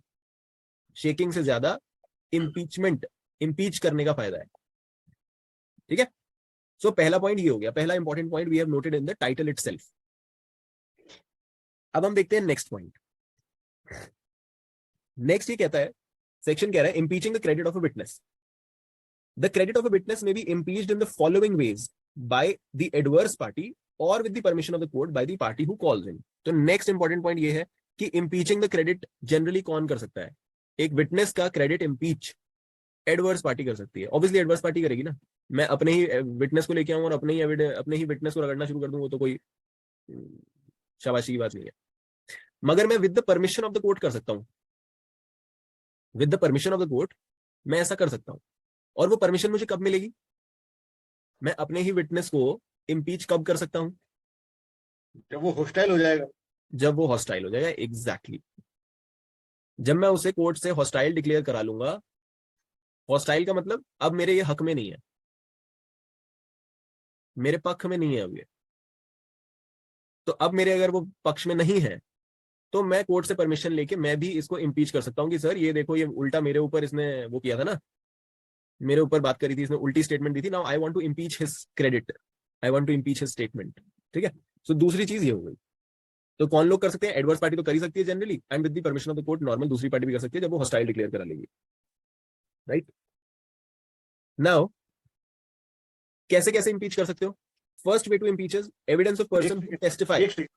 One query है, उस दिन अपनी पहले भी बात हुई थी आपसे। 154 का 2 भी पढ़ लें तो अच्छा है। इसमें nothing in this section shall disentitle the person so permitted under subsection 1 to rely on any part of the evidence of such witnesses. अब वो हॉस्टाइल तो हो गया, लेकिन उसका जो वर्जन बोला उस पे कोर्ट रिलाई कर सकती है। बिल्कुल कर यही सकते है ना। बिल्कुल। तो फिर फायदा क्या हॉस्टाइल डिक्लेयर कराने का? नहीं, देखो अब हमारे पास एक बंदा, वैसे तो हम सेगवे हो जाएंगे बहुत ज्यादा, मगर मैं बहुत फटाफट से बताता हूँ आपको। 154 का हमारे पास इम्पीच कराने चले हुए हैं, जिसमें बोला हुआ है कि अब with the permission of the court the party calling the witness can also get it impeached, है ना। वो कब होगा? वो जब हॉस्टाइल होगा। हॉस्टाइल होगा तो उस समय फिर ये जो है उसका स्टेटमेंट पूरा रिलाई भी किया जाएगा। ये क्या मतलब? मैं बता रहा हूँ ना भाई, कोर्ट ये कहती है कि देखो जी, एक बंदा एक टाइम पे तुम्हारे लिए एक पॉजिटिव स्टेटमेंट दे रहा था, अगली बार जब वो आया तो वो नेगेटिव स्टेटमेंट दे रहा है। भाई अब हमें नहीं पता उसके दिमाग में क्या चल रहा है। हो सकता है इसको किसी ने घूस खिला दी, हो सकता है ये डर के मारे दे रहा हो सकता है इसको कोई बात ऐसी याद आ गई हो तो इसने उस स्टेटमेंट को बदल दिया, हो सकता है ये अब सच्चाई का साथ देना चाहता है तो हो गया। कोई भी सिचुएशन हो सकती है। ठीक है ना। तो कोर्ट दोनों ही स्टेटमेंट्स को कहती है कि यार दोनों स्टेटमेंट रख लो, और इन दोनों स्टेटमेंट्स में कोर्ट अपना दिमाग लगाएगी। अगर हमें लगता है वो पहले वाली स्टेटमेंट, कोर्ट के ऊपर है सब कुछ, सारा कोर्ट के ऊपर है। कोर्ट को अगर लगता है कि जो इसने पहले स्टेटमेंट दी थी वो सच्ची स्टेटमेंट थी तो उसको यूज कर लेगी, और कोर्ट को लगता है जो बाद में स्टेटमेंट दी है वो सही थी तो उसको यूज कर लेगी। That's it. तो जो ये 154 का 2 है वो सिर्फ एक सेविंग टाइप की है कि आप कोर्ट को अगर लगता है कि वो पहले सच बोल रहा था अब उसने घूस खा ली है तो आप पहले वाली स्टेटमेंट पर रिलाई कर लेना, और अगर ऐसा लगता है कि पहले झूठ बोल रहा था अब सच बोल रहा है तो अब वाली पर रिलाई कर लेना। लेकिन ऐसा है ना, आप इम्पीचमेंट कर रहे हो उसकी क्रेडिट की विटनेस के, ठीक है, और उस सिचुएशन में when the party calling it with the consent of the court उसको हॉस्टाइल करे तो वो पर्पस डिफीट हो गया ना। नहीं, क्यों डिफीट हो गया सर? क्यों डिफीट हो गया? अब वो दो चीजों को मिक्स वो मेरा मानना ये है, ऐसे में उसका entire statement should not be considered. जब इम्पीच हो गया तो क्या क्रेडिबल ही नहीं है ना वो तो। अरे सर ऐसा तो आंसर क्या बोलते हो आप? सर आपको इसके बेसिक पे जाना पड़ेगा। आप थोड़ा सा इसके बेसिक समझाऊंगा आपको। 155 जो कहता है ना, वो impeaching the credit of witness, right sir. Impeaching का मतलब यहाँ पर है उसकी रिलायबिलिटी, एविडेंस जो उसने दिए उसको शेक करना। अगेन बताता हूँ सर, जो शेक करने के लिए उसकी कैरेक्टर शेक करने की बात नहीं हो रही। उसने जो एविडेंस दी वो एविडेंस चाहे किसी भी फॉर्म में दी हो, 145 की स्टेटमेंट में किसी में आई हो, 145 की एक सेकंड बोलो सर कि उसका कैरेक्टर शेक करने की बात नहीं हो रही, उसके एविडेंस को इम्पीच करने की बात हो रही है। तो भाई इसका स्टेटमेंट बिलीवेबल नहीं है, एविडेंस को इम्पीच करने की बात हो रही है, तो फिर उसको हॉस्टाइल डिक्लेयर भी करा रहे और फिर पूरा स्टेटमेंट नहीं। हॉस्टाइल अलग चीज है सर। हॉस्टाइल के अंदर तो वो क्या, पहले कुछ आपको जो स्टेटमेंट देख के गया, वो स्टेटमेंट के बाद में वो बोला कि साहब मैं तो उसको देखा ही नहीं। पहले तो वो सब कुछ बता रहा है, यहाँ पर एविडेंस को नहीं हो रहा है। देखिए इसमें ये कहाँ पर आपको बताऊं, पहले प्रीवियस स्टेटमेंट कहीं रिकॉर्ड है। 145 में कई स्टेटमेंट रिकॉर्ड होते हैं, जैसे कि फॉरेंसिक लैब का है। फॉरेंसिक लैब में आपकी उसका पैटर्निटी का क्वेश्चन आया, उसमें उसने कहा कि नहीं ये ब्लड मैच नहीं करता है, ये दोनों, ये बच्चा ही नहीं, जो है जब बच्चा है वो इसका है ही नहीं बाप का, ये लेडीज का जबरदस्त इस पे इल्जाम लगा रही है, ये फॉरेंसिक बात है। तो आपके पास क्या हुआ, आप क्रेडिट किसकी इम्पीच कर रहे हो, जो आपकी आई हुई है आपकी एविडेंस प्रूफ आया उसको कर रहे हो, उसमें कहीं लिखा नहीं, वो आके कह रहा है नहीं, जब आप उसको क्वेश्चन कर रहे हो तब फॉरेंसिक एक्सपर्ट को आप कोर्ट में क्वेश्चन कर रहे हो कि ये बच्चा इसका है, वो बोल रहा है हाँ रिपोर्ट में यही है, जबकि रिपोर्ट आप दूसरे एक्सपर्ट से चेक करके दे रहे हो तो उसमें इसका मैच नहीं हो रहा है, तो एक इनकंसिस्टेंसी होगी, उसको उसका है यहाँ पर मैटर। इम्पीच तब आप कह रहे हो बाय प्रूफ, देखे देख साहब ये डॉक्यूमेंट रहा, आप दूसरे एक्सपर्ट से भी कर लीजिए, ये ब्राइब देके पहले लिखा नहीं, कैसे नहीं लिखा मुझे नहीं पता, ब्राइब से नहीं लिखा या कैसे सेट हुआ क्या नहीं हुआ, ऐसा है मेरे पास भी मैटर देखा मैंने। तो इम्पीच यहाँ पर हो रही है आपकी रिलायबिलिटी ऑफ एविडेंस की, और वहां पर तो कैरेक्टर की टोटली जो अपन 146 में और में देख के आ रहे थे 153 में, वो सारी उसकी क्रेडिट से रिलेटेड थी, वो कैरेक्टर से रिलेटेड थी, और यहाँ एविडेंस और प्रूफ से रिलेटेड है, ओके, उस पर क्वेश्चनिंग है यहाँ।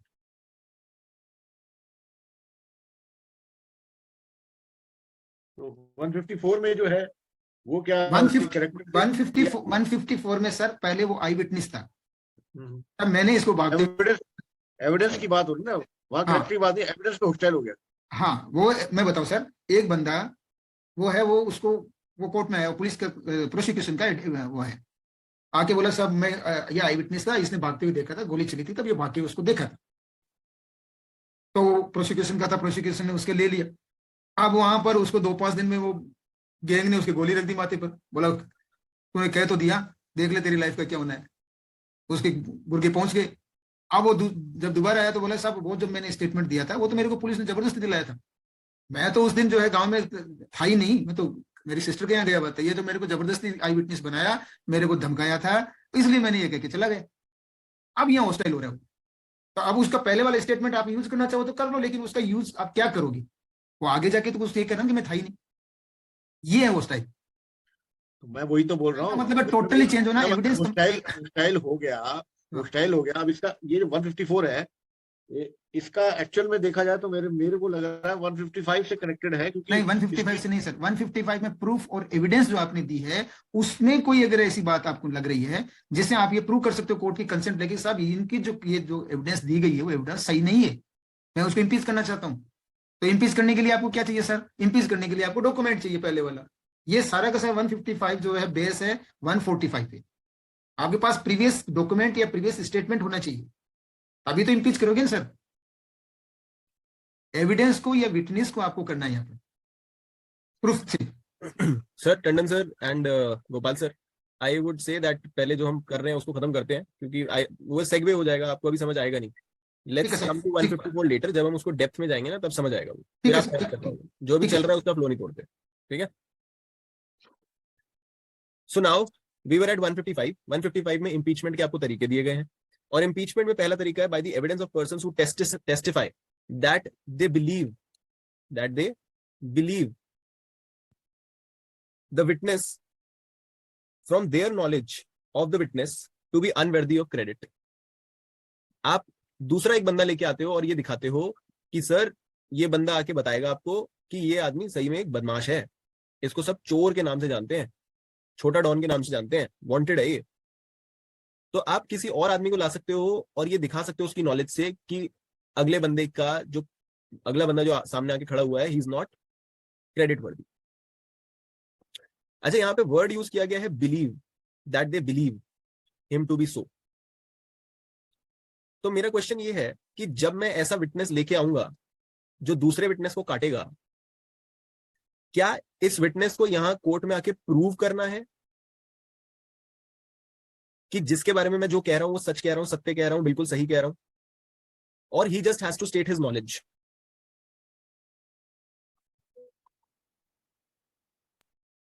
नॉलेज से कहेगा सर, नॉलेज राइट, तो इट्स ओनली हिज बिलीफ, वो actually it's not even his knowledge, क्योंकि नॉलेज भी एक बड़ी पुख्ता चीज हो जाएगी कि मैं जानता हूं, I have knowledge of this, it's only his belief. भाई मैं भी सेम सोसाइटी में रहता हूं, सब लोग इसको छोटा डॉन करते हैं, लोग थोड़े डरते हैं इससे, आई बिलीव दैट इसकी ये रेपुटेशन है, I believe that he is known for this reputation. So they don't have to prove it. They don't have to be sure about it. They don't have to come to the court with substantial evidence to prove what they are saying. They just have to come and depose as to what they have seen generally. ठीक है, ये चीज इसमें ध्यान रखने वाली हो गई, ठीक है। तो ये आगे बता देंगे वो अनवर्दी ऑफ क्रेडिट है, तो उसका आप क्रेडिट इस तरह से डाउन कर सकते हो।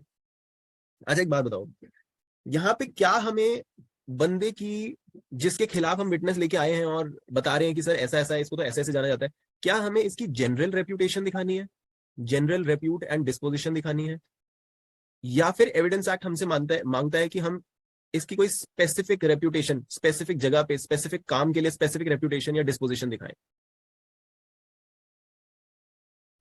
क्या हमें इसकी जनरल रेप्यूटेशन कैरेक्टर दिखाना है या हम स्पेसिफिक कैरेक्टर दिखाएं इसका? ये सारी स्पेसिफिक आई। गोपाल सर कहते हैं स्पेसिफिक कैरेक्टर दिखाना होगा, हमें ये दिखाना होगा कि सर ये आज जो ये कोर्ट में खड़ा है, जिस चीज के बारे में ये बात कर रहा है, उस चीज में या उस चीज के संबंध में इसका कैरेक्टर एक खराब कैरेक्टर की तरह जाना जाता है। Normally he might be a good man. Gopal sir का ये कहना है। एनीबडी विद गोपाल सर और anybody in a different direction? General repute and character prove करने के लिए जनरल रेप्यूट एंड रेप्यूटेशन दिखानी होगी या फिर स्पेसिफिक दिखानी होगी? मेरे हिसाब से जनरल रेप्यूटेशन। टंडन सर कहते हैं कि जनरल रेप्यूटेशन दिखानी होगी। Anybody else? Sulakshana ji? Sir मुझे समझ में नहीं आया आपका क्वेश्चन। अच्छा, क्वेश्चन ये है कि जब हम विटनेस के कैरेक्टर पे हमला कर रहे हैं ना, यहाँ पे एक विटनेस दूसरे विटनेस के कैरेक्टर पे आके हमला कर रहा है कि सर ये तो इस तरह से जाना जाता है, इसका तो कैरेक्टर ही खराब है, ये तो क्रेडिट वर्दी है ही नहीं, इसको तो हम डॉन के नाम से जानते हैं समाज में, या हम इसे तो चोर के नाम से जानते हैं, ये क्या उसके लिए आके बताएगा कि अच्छा आदमी है या बुरा आदमी है, या इसने कोई काम किया या नहीं किया? ये तो खुद उससे सामान, चोरी का सामान खरीदता है और चोरी का माल बेचता है, इसको तो डर ही नहीं है। ये तो पहले भी बहुत बार कोर्ट में गलत तरह से आके लोगों की सिक्योरिटियां दे देता है और मोहल्ले में अपना दबका बनाता है। आपको ऐसे जनरल रिप्यूट दिखानी है, उसकी जनरल कैरेक्टर दिखाना है कि सर जनरली ऐसा होता है, 5-7 साल से हम जानते हैं कि ऐसा ही होता है, या आपको उसकी स्पेसिफिक डिस्पोजिशन दिखानी है? स्पेसिफिक डिस्पोजिशन माने कि specific to the case that you are talking about, कि स्पेसिफिकली इस केस में ये झूठ बोल रहा है। जनरल कैरेक्टर उसका। जनरल कैरेक्टर, ठीक है। सुलक्षणा जी जनरल कैरेक्टर क्या है? चलो let's turn our pages to section 55 जो कैरेक्टर की बात करता है।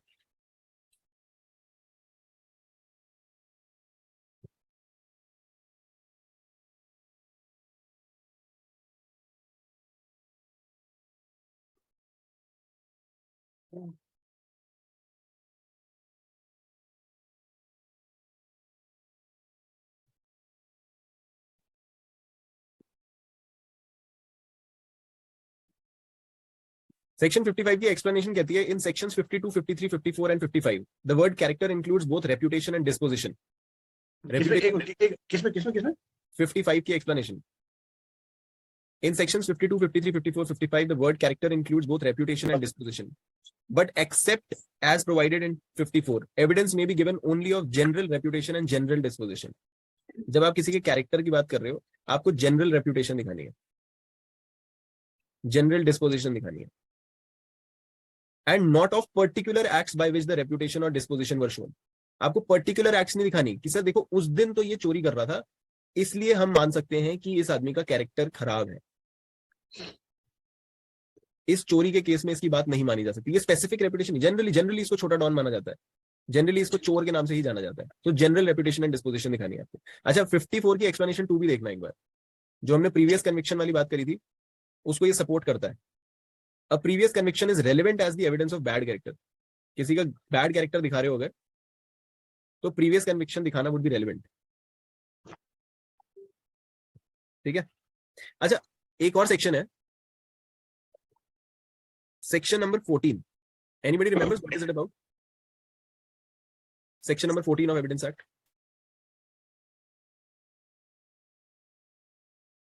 नॉलेज, स्टेट ऑफ माइंड, वो ना state of mind, correct, state of mind. And state of mind को लॉ ने कहा कि ये रेलेवेंट होता है जब आप ये दिखाना चाहते हो किसी कोई क्राइम हुआ है, आप दिखाना चाहते हो कि इसकी स्टेट ऑफ माइंड क्या थी उस टाइम पे, कि ये घबराया हुआ था या ये वहां से भागने को तैयार था या ये गुस्से में था, स्टेट ऑफ माइंड क्या थी। तो जब आप ये स्टेट ऑफ माइंड दिखाओगे ना, तो आप जनरल स्टेट ऑफ माइंड नहीं दिखाओगे। क्या आप ये कह सकते हो कि सर जब मैंने इसको देखा ना और जब ये मर्डर हुआ था तो उसके 20-25 मिनट बाद ये मुझे घबराया हुआ दिखा था और भाग रहा था, that was his state of mind. क्या ये रेलेवेंट होगी? Is this relevant? Is this relevant? Yes sir. Yes. अगर मैं, अच्छा, ये रेलेवेंट होगी, ठीक है।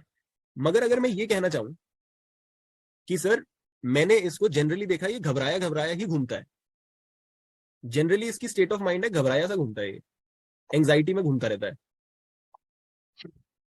ये उस दिन भी घबराया हुआ घूम रहा था, शायद इसी ने मर्डर किया होगा, क्या ये रेलेवेंट है? No. तो जनरल स्टेट ऑफ माइंड नहीं दिखाते। जब स्टेट ऑफ माइंड की बात हो रही होती है, you have to show specific state of mind कि सर जब ये क्राइम हुआ तब इसकी स्टेट ऑफ माइंड ये थी, and so it is relevant against him. आप जनरल स्टेट ऑफ माइंड दिखाओगे। जब आप कैरेक्टर की बात करते हो तो आप बंदे की जनरल रेप्यूटेशन दिखाते हो, किसी एक पर्टिकुलर टाइम पे वो किस तरह से बिहेव कर रहा था, उस बेसिस पे उसकी general character and general reputation decide नहीं होती। सेक्शन 14 की एक्सप्लेनेशन 2 देखो, 2 में है या 1 में, एक बार चेक करना। सेक्शन 14 की एक्सप्लेनेशन,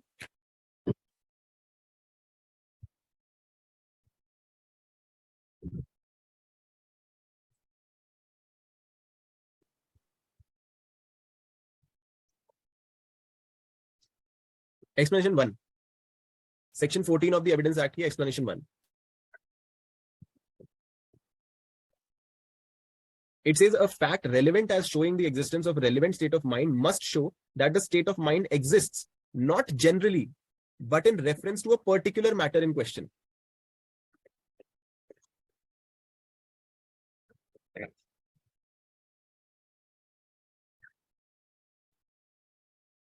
राइट? ये समझ आया सबको ये वाला पॉइंट कि हमें स्टेट ऑफ माइंड जब दिखानी है तो हम स्पेसिफिकली दिखाते हैं, specific to the crime that we are talking about. We cannot show that the general anxiety of the person shows that he is the one who is anxious because he has committed a murder. और जब हम character दिखाना चाहते हैं तो हम general repute and disposition दिखाते हैं उसकी.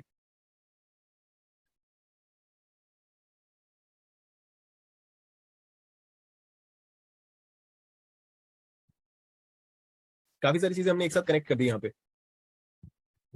आई hope we have connected the chains and the dots.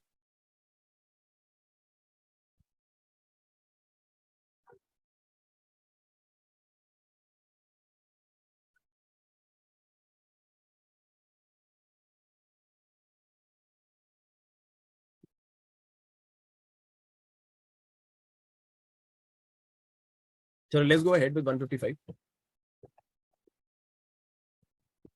Now 155 का सेकंड पार्ट. पहली चीज आपने कैसे करी impeaching? By bringing some other witness in the box and asking him to tell court कि इस आदमी के क्या हाल है. ठीक है. Now the next one is if you can show that the person was bribed. पीछे भी हमने देखा था ना कि आप बंदे की क्रेडिबिलिटी को इम्पीच कैसे कर सकते हो अगर आप दिखा दो कि वो इम्पार्शियल नहीं है, ही इज अ पार्शियल और अ biased person.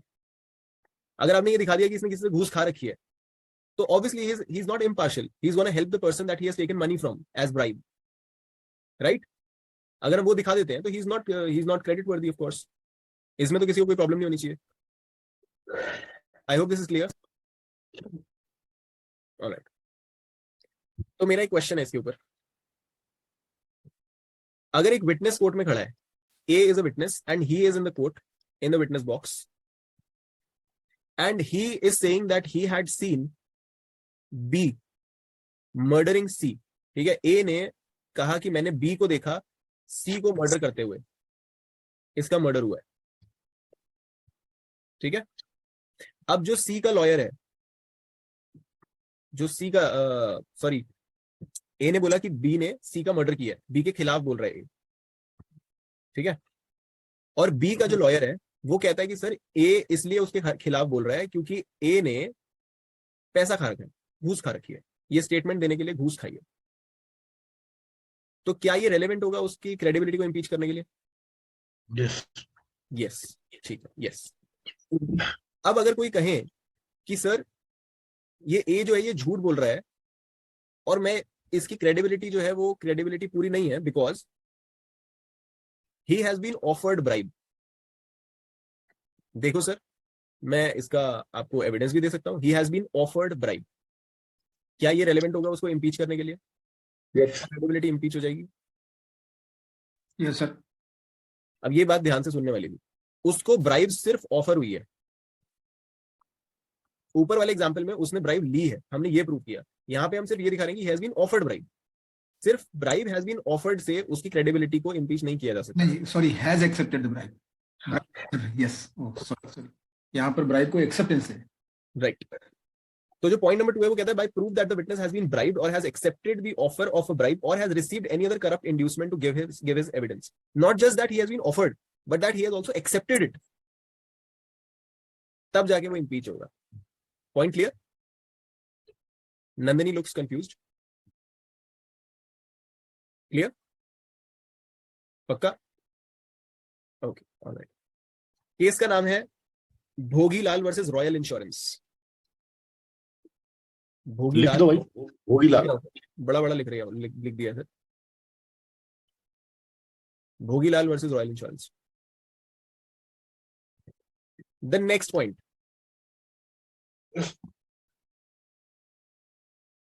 the next point is if you can show that this guy, if you can prove that his former statements are inconsistent with any part of his present statements. आज की date में witness आके खड़ा हुआ है कटघरे में and he has given his statements, ठीक है? एक एविडेंस की स्टेज आती है ट्रायल में, उसमें वो आके अपनी स्टेटमेंट्स देता है, करेक्ट? प्रोसिक्यूशन की एविडेंस होती है या जिसकी भी एविडेंस होती है, एविडेंस हो रही है, उसने यहाँ पे स्टेटमेंट दी है। इससे पहले भी इसने स्टेटमेंट्स दी थी, इससे पहले भी ये कोई स्टेटमेंट दे चुका है, राइट? हो सकता है 161 में स्टेटमेंट दी हो सकता है इसने स्टेटमेंट किसी ऑफिशियल को ना दी हो, इसने स्टेटमेंट किसी और आदमी को कही हो कैजुअली।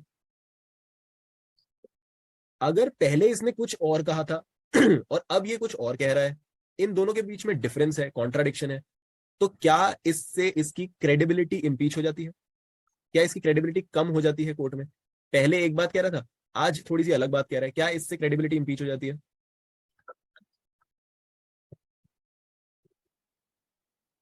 यस और no? Yes sir. Gopal sir कहते हैं yes. No, sir. I think so. अच्छा, Nandini says no, credibility impeach नहीं होती। Anybody else? क्या क्रेडिबिलिटी इंपीच होती है नहीं होती है? अलग अलग स्टेटमेंट्स है। होती है। राजेश सर कहते हैं यस। नंदिनी, अगर मैं आपको आज कहूं कि 155 में क्रेडिबिलिटी इंपीच इन 3 तरह से होती है, ब्राइब देने से, इनकंसिस्टेंट स्टेटमेंट दिखाने से और दूसरे एविडेंस लाने से, और जब आप रेपुटेशन बता रहे हो तो जनरल रेपुटेशन बतानी होती है, और कल आके मैं कहूं कि नहीं स्पेसिफिक रेपुटेशन बतानी होती है और ये 3 स्टेटमेंट्स नहीं, आपको कुछ और दिखाना होता है, 3 अलग पॉइंट्स दे दूं, तो मेरी क्रेडिबिलिटी घट जाएगी या बढ़ेगी? I will be less credible ना। मैं अलग अलग बातें कर रहा हूं तो obviously I will be less credible. If I am self contradictory when I am talking, I am less credible. तो अगला बंदा अगर if he said something in a previous statement and now he is saying something else, तो obviously एक बात तो झूठ है ना, 2 बातें एक साथ तो नहीं हो सकती। अगर ऐसी कोई कॉन्ट्राडिक्शन दिख रही है, then of course you have impeached his credibility. Is that clear? Right? ठीक है। अच्छा, जो हमने यहाँ पे कॉन्ट्राडिक्शन दिखाई और जो 145 में कॉन्ट्राडिक्शन है, 155 में भी कॉन्ट्राडिक्शन कर रहे हैं और 145 में भी कॉन्ट्राडिक्शन करी थी, इन दोनों में फर्क क्या है? Is there a difference?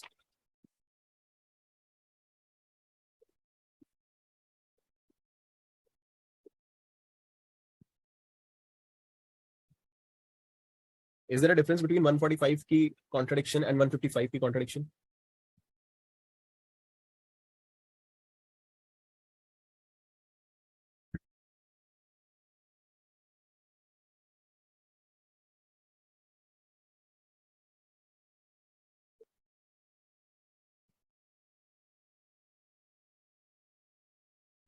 उसमें जो कॉन्ट्राडिक्शन है 155 में, वो बेसिकली क्रॉस एग्जामिनेशन के लिए है, और यहाँ तो इम्पीचमेंट के लिए हो रहा है, क्रेडिबिलिटी इम्पीच करने के लिए। तो क्रेडिबिलिटी कब करोगे सर? क्रेडिबिलिटी कहाँ पे इम्पीच होती है, कौन सी स्टेज में इम्पीच होती है? सवाल। कोर्ट के अंदर जब प्रोसीडिंग चल रही है तभी तो इम्पीच करोगे, कोई बाहर जाके इम्पीचिंग थोड़ी करते हैं। दोनों ही चीजें कोर्ट के अंदर हो रही है, वही एविडेंस के टाइम पे ही हो रही है।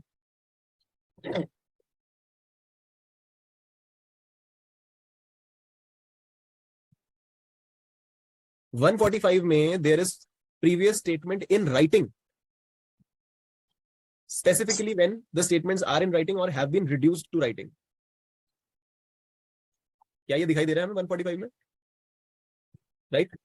और जो यहाँ पे है स्टेटमेंट्स, वो क्या है? By proof of former statements inconsistent with any part of his evidence. यहाँ पे जरूरी नहीं है कि वो रिड्यूस टू राइटिंग वाली स्टेटमेंट हो या नॉर्मल ओरल स्टेटमेंट्स हो.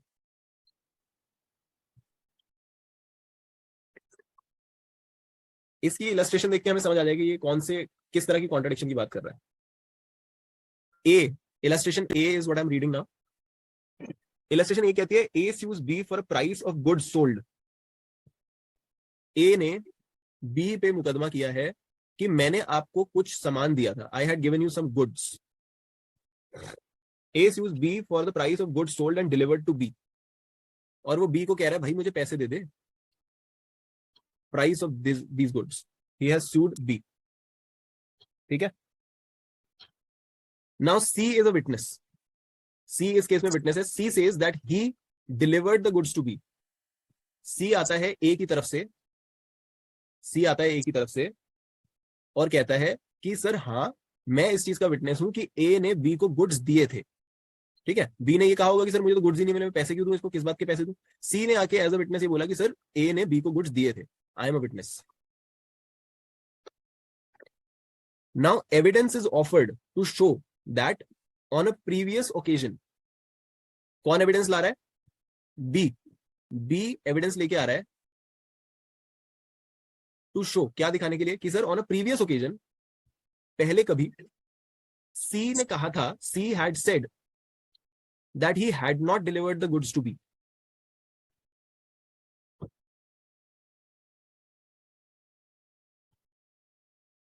किसी प्रीवियस ओकेजन पे सी ने कहा था कि सर नहीं, ए ने डिलीवरी नहीं करी थी, डिड नॉट डिलीवर. अब ये हो सकता है ये जो स्टेटमेंट की बात कर रहा है कि कहा था कि नहीं करी थी डिलीवरी, हो सकता है कि सी ने किसी और व्यापारी से कहा हो, किसी और बिजनेसमैन से कहा हो. ठीक है. उस बिजनेसमैन को लेके आए आप और आपने एविडेंस दिलवाई कि देखो हाँ इसने तो हमें ये कहा था. या उसने कोई चिट्ठी भेजी हो कि अभी तक उसका पैसा, उसके गुड्स अभी तक नहीं आए हैं, ऐसा कुछ बोला. तो पहले उसने एक स्टेटमेंट दी और आज वो एक अलग स्टेटमेंट दे रहा है. इन दोनों के बीच की contradiction will be helpful in impeaching the credit of C as a witness. Is this understood? Is this understood? C आज कोर्ट में खड़े होकर बोल रहा है कि सर गुड्स की डिलीवरी हुई थी और पहले उसने कोई एक स्टेटमेंट किसी दोस्त यार को बोली थी या किसी को भी बोली थी कि सर डिलीवरी नहीं हुई है, कि उसको डिलीवर नहीं किया गया है. तो सर यहाँ फॉर्मल स्टेटमेंट का मतलब फॉर्मल और इनफॉर्मल स्टेटमेंट इंक्लूड है? दोनों है इसमें. रिटन भी हो सकती है और ओरल इनफॉर्मल भी. हाँ, कोई भी स्टेटमेंट हो सकती है, किसी को भी स्टेटमेंट हो सकती है. तो हो सकता है 161 की स्टेटमेंट हो. हाँ. और हो सकता है कि उसने अपने दोस्त से फोन पे बात करी हो सकता है टेक्स्ट मैसेज हो सकता है टेक्स्ट मैसेज हो, तो कुछ भी हो सकता है. इनफॉर्मल भी फॉर्मल स्टेटमेंट में आएगा. हाँ, इनफॉर्मल भी आएगा, फॉर्मल भी आएगा. राइट. ठीक है. अब आगे दूसरा, second one is talking A is indicted for murder of B. A ने मर्डर किया है B का. A के ऊपर मुकदमा चल रहा है कि A ने B को मारा है. ठीक है. अब C एक विटनेस बन के आया, C विटनेस है. And C says that B कौन है? जो मरा है ना. C कह रहा है कि सर जो B है, when he was dying, जब वो मर रहा था, सोचो ए ने इसको बस चक्कू घोंप के भाग गया और अभी चक्कू पड़ा हुआ है पेट में और ये मर रहा है, मरते मरते बातें कर रहा है. तो when dying declared that A had given B the wound by which he died. तो ये कहता है कि सर B जब मर रहा था तो उसने डिक्लेयर किया था, उसने ये मुझे बताया था कि मुझे A ने ही स्टैब किया है, A has stabbed me. ठीक है. ये बात उसने बोली कोर्ट में आके. अब अगली पार्टी एविडेंस लेके आती है. ए जो है वो एविडेंस लेके आता है और कहता है on a previous occasion C had said that wound was not given by A or in his presence. पहले कभी सी ने शायद अपने दोस्त को बोला कि A is not the one who had stabbed B, और आज ही कोर्ट में खड़े होकर बोल रहा है कि सर मुझे तो बी ने डिक्लेयर, मैंने तो सुना था बी को डिक्लेयर करते हुए कि ए ने ही मारा है. तो एक बार को बोलता है कुछ ऐसा और एक बार को बोलता है कुछ वैसा, उल्टी सीधी बातें कर रहा है. कॉन्ट्राडिक्शन आ गई. अगर ये कॉन्ट्राडिक्शन आ गई दोनों के बीच में, then his credibility is impeached. इस तरह से आप फॉर्मल स्टेटमेंट्स में कॉन्ट्राडिक्शन ढूंढते हैं एंड उसको इम्पीच करते हैं। 145 में सिर्फ रिटन स्टेटमेंट्स पे होता है which have been reduced to writing, और जो 155 है उसमें ओरल और रिटन दोनों हो सकती है। ठीक है, और अगर आपने इम्पीच कर दी तो court will look at the witnesses evidence with suspicion कि बेटा आप पहले तो कुछ और बोल रहे थे, आज की डेट में आप कुछ और बोल रहे हो। ये इलस्ट्रेशन बी जो है सर, हाँ जी सर। ये तो टंडन साहब का 154 वाला जो क्वेश्चन है उसका भी आंसर कर देते हैं। सर अभी मत जाओ उस पर, अभी मत जाओ, अभी मत जाओ, हम घूम जाएंगे फिर से, बाद में उसको सॉल्व करेंगे। वो कोई बड़ा क्वेश्चन नहीं, इजी क्वेश्चन है, उसको कर देंगे। मगर जब एक फ्लो चल रहा होता है ना, तो फिर वो उस थॉट से अपने आप को अलग करना, दूसरी थॉट पे ले जाना, फिर वापस आना बहुत मुश्किल हो जाता है। ठीक है, तो ये हो गया। अच्छा एक बात और बताओ, अब मेरा क्वेश्चन है, अगर ये सबको क्लियर है, सबको क्लियर है इम्पार्शियलिटी वाला सीन, सॉरी इम्पीचिंग वाला सीन, फॉर्मल स्टेटमेंट्स के साथ कॉन्ट्राडिक्शन दिखा के इम्पीच करना, is that clear to everybody? If this is clear then my question is कि 145 हमें कहता है कि जब जब आप किसी को कॉन्ट्राडिक्ट करोगे फॉर्मल स्टेटमेंट्स पे, you will show the statement to him. अब ये स्टेटमेंट तो हमारे पास राइटिंग में है भाई, मगर जो 155 की स्टेटमेंट है उसमें तो ओरल भी इंक्लूडेड है। अब ओरल स्टेटमेंट उसे कैसे दिखाई जाए? ओरल स्टेटमेंट कैसे दिखाई जाए? उसे दिखाने की जरूरत है क्या? क्या उसे सुनानी पड़ेगी oral statement before we start contradicting him? या It might have been recorded. Sorry, Might have been recorded. चलो ठीक है, रिकॉर्ड अगर करी गई है तो क्या रिकॉर्डेड written down. स्टेटमेंट उसको सुनानी पड़ेगी, या रिकॉर्डेड स्टेटमेंट को हम राइटिंग में लेके आए और उसे दिखाएं? Sir, क्या करना recorded है? means it might have been written down, jotted down. Sir. Might have been is a case, might have been is a probability. I'm saying if we are talking about an oral statement, do I need to bring that to the court in a written form and comply with the requirement of 145? या फिर 155 एक separate case है and oral statements के लिए आपको writing दिखाने की जरूरत नहीं है? क्योंकि देखो 145 स्पेसिफिकली कहता है, 145 very specifically says a witness may be cross-examined as to previous statements made by him in writing or reduced into writing and relevant to the matters in question without such writing being shown to him. Writing नहीं दिखाने की जरूरत अगर आप उसको सिर्फ prove करना है। But if it is intended to contradict him with the writing, his attention must before the writing can be proved be called to those parts which are being used for contradicting him. आपको दिखानी पड़ेगी वो उसे। तो क्या वही चीज 155 में भी करनी पड़ेगी? Do we have to do it? ऐसा तो नहीं है 155 में। चलो, गोपाल सर ने बोला कि नहीं दिखानी पड़ेगी। ओरल स्टेटमेंट का हमें कुछ नहीं करना, ओरल स्टेटमेंट पे हम डायरेक्ट एविडेंस लेके आ सकते हैं, उसे एक्सप्लेनेशन वगैरह देने का टाइम नहीं देना, उसे कोई ऐसा कुछ नहीं करना जो 145 में करना होता है। Anybody else with a different view? चलो, because we are already very late. Chauhan sir का आंसर बिल्कुल सही है। 155 और 145 में ये एक और डिफरेंस है कि 145 में जो आप स्टेटमेंट्स लेके आते हैं एंड कॉन्ट्राडिक्ट करते हैं, 145 में आपको वो स्टेटमेंट्स दिखानी होती है, तब आप उस पर कॉन्ट्राडिक्शंस करते हो। बट 155 में ऐसी रिक्वायरमेंट नहीं है। सो ओरल स्टेटमेंट में you can directly come and give evidence, you don't have, there is no requirement कि आप ओरल स्टेटमेंट को रिटन में लेके आओ या उसको पहले सुनाओ फिर उसके बाद उस पर क्वेश्चन करो, ऐसा नहीं है। 145 वाली requirement does not have to be complied with here. ठीक है जी? Sir yes sir.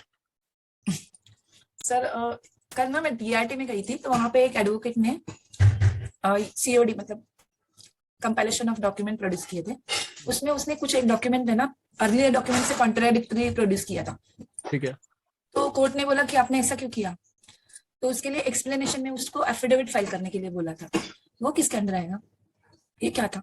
अच्छा, उसके खुद के ही डॉक्यूमेंट्स थे, पहले उसने कुछ डाला था, आज उसने कुछ और डाला है। हाँ, वो दोनों कॉन्ट्राडिक्टरी था, ऐसे वो बोल रहे थे जज साहब। दोनों अपने आप में कॉन्ट्राडिक्टरी थे। हाँ, तो तो ऑब्वियसली ना, बिकॉज सी देखो, DRT किससे चलता है? CPC से।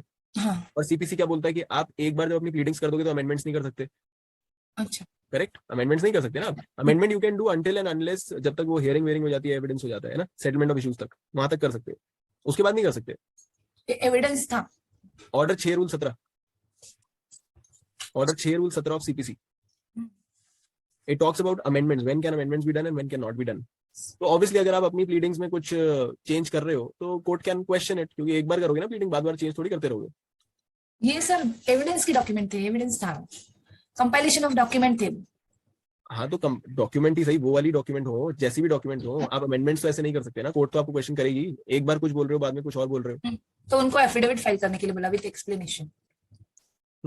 I am not very sure कि ये एग्जैक्टली कौन से एविडेंस वाला पार्ट कौन से उसमें आएगा। CPC को इतनी खास तो है नहीं हमारी,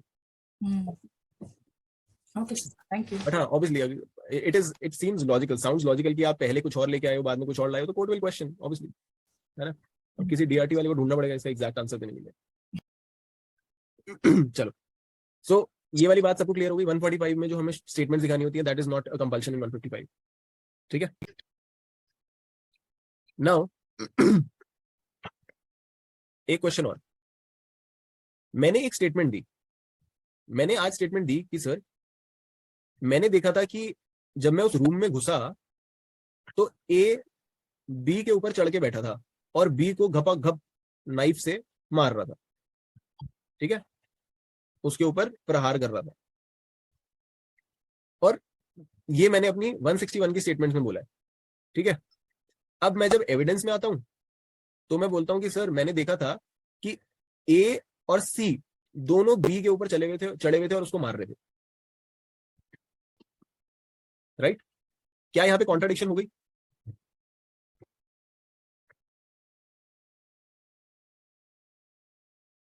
क्या यहां पे कॉन्ट्राडिक्शन हो गई?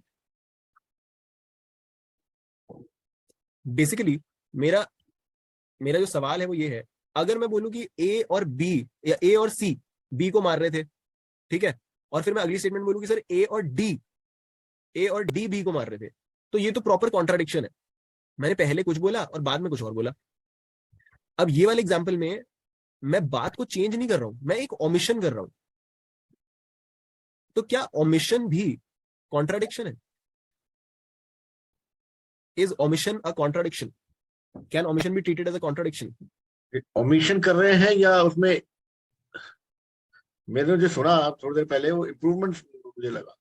इंप्रूवमेंट कह लो सर, मैं अगर इसकी नजर से देखेंगे, अगर मैं बोलूं कि ए बी को मार रहा था, बाद में बोलूं कि ए और डी दोनों बी पे मार रहे थे, ए और सी, ऐसे ही। हाँ, ए और पहले सी मैं बोलूं को कि मैंने देखा कि सर ए था जो बी को मार रहा था, बाद में बोलूं सर ए और सी दोनों मार रहे थे। तो ए और सी जब दोनों मार रहे हैं वो कॉन्ट्राडिक्शन में नहीं आएगा मेरे ख्याल से, इम्प्रूवमेंट में आएगा। सर देखो ये ओमिशन है, इतनी बात तो मैं आपको बता दूं कि ये ओमिशन है। अब क्वेश्चन ये है कि क्या स्टेटमेंट एक स्टेटमेंट होना और फिर उसके बाद उसमें किसी का नाम चेंज कर देना, उसमें मॉडिफिकेशन कर देना, वो कॉन्ट्राडिक्शन कहलाती है, या फिर मैं पहले ओमिशन करूं, ए बोलूं कि ए मार रहा था और बाद में बोलूं कि सर ए और सी मार रहे थे, क्या ये कॉन्ट्राडिक्शन कहलाएगी? सर मेरी एक बात सुनो, अगर आपने पहले बोला ए मार रहा था, इसके बाद बोल तो ए और सी मार रहे थे, तो ओमिशन तो नहीं हुआ ना इसके अंदर। अरे सर मैंने ओमिट कर दिया था ना, सी का नाम ओमिट कर दिया था ना पहले, ओके, और क्या ओमिशन ही तो हुआ ये। अच्छा दैट। तो क्या ये कॉन्ट्राडिक्शन हुई? अब इसमें लॉजिक क्या लगाया गया, ये क्वेश्चन जब उठाया गया तो एक वकील साहब ने बोला सर देखो कॉन्ट्राडिक्शन, नाम है कॉन्ट्राडिक्शन, अगर हम इन वर्ड्स को तोड़ें तो डिक्शन का मतलब होता है when we give a statement, diction is a statement, और कॉन्ट्रा का मतलब होता है एडवर्स, माने उल्टी, ठीक है। उल्टी स्टेटमेंट अगर दूं तब उसको कॉन्ट्राडिक्शन माना जाता है, ठीक है। मगर यहां तो मैंने एक स्टेटमेंट दी थी, मैंने उसमें ओमिशन कर दी और बाद में मैंने उसमें ये चीज बढ़ा दी, मैंने उल्टी बात नहीं बोली।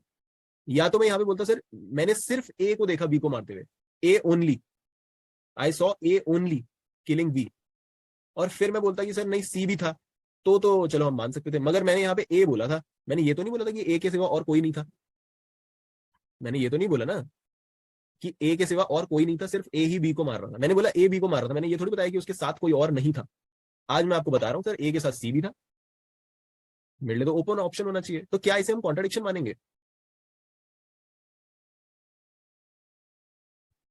Will this be a valid contradiction? Contradiction नहीं होगा सर। कॉन्ट्राडिक्शन नहीं होगा, चौहान सर कहते हैं कि कॉन्ट्राडिक्शन नहीं होगा। Anybody else? नहीं होगा। टंडन सर कहते हैं कि नहीं होगा। नहीं होगा कॉन्ट्राडिक्शन। सुलक्षणा जी कहती है नहीं होगा, और सारे गलत है।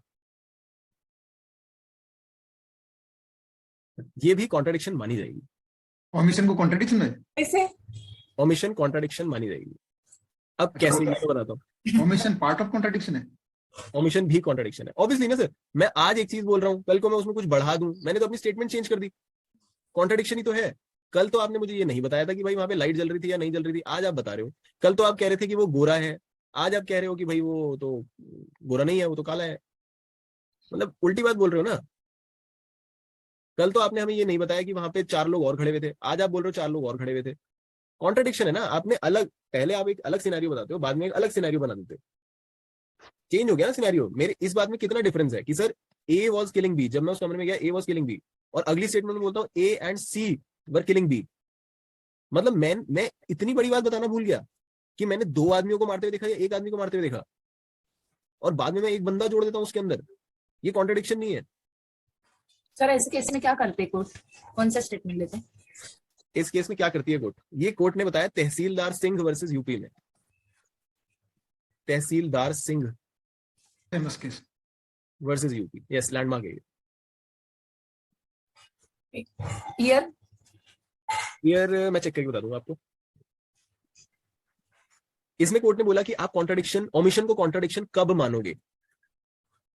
ओमिशन को कॉन्ट्रडिक्शन 3 सिनेरियोज में मानोगे। पहला scenario, when it is necessarily implied.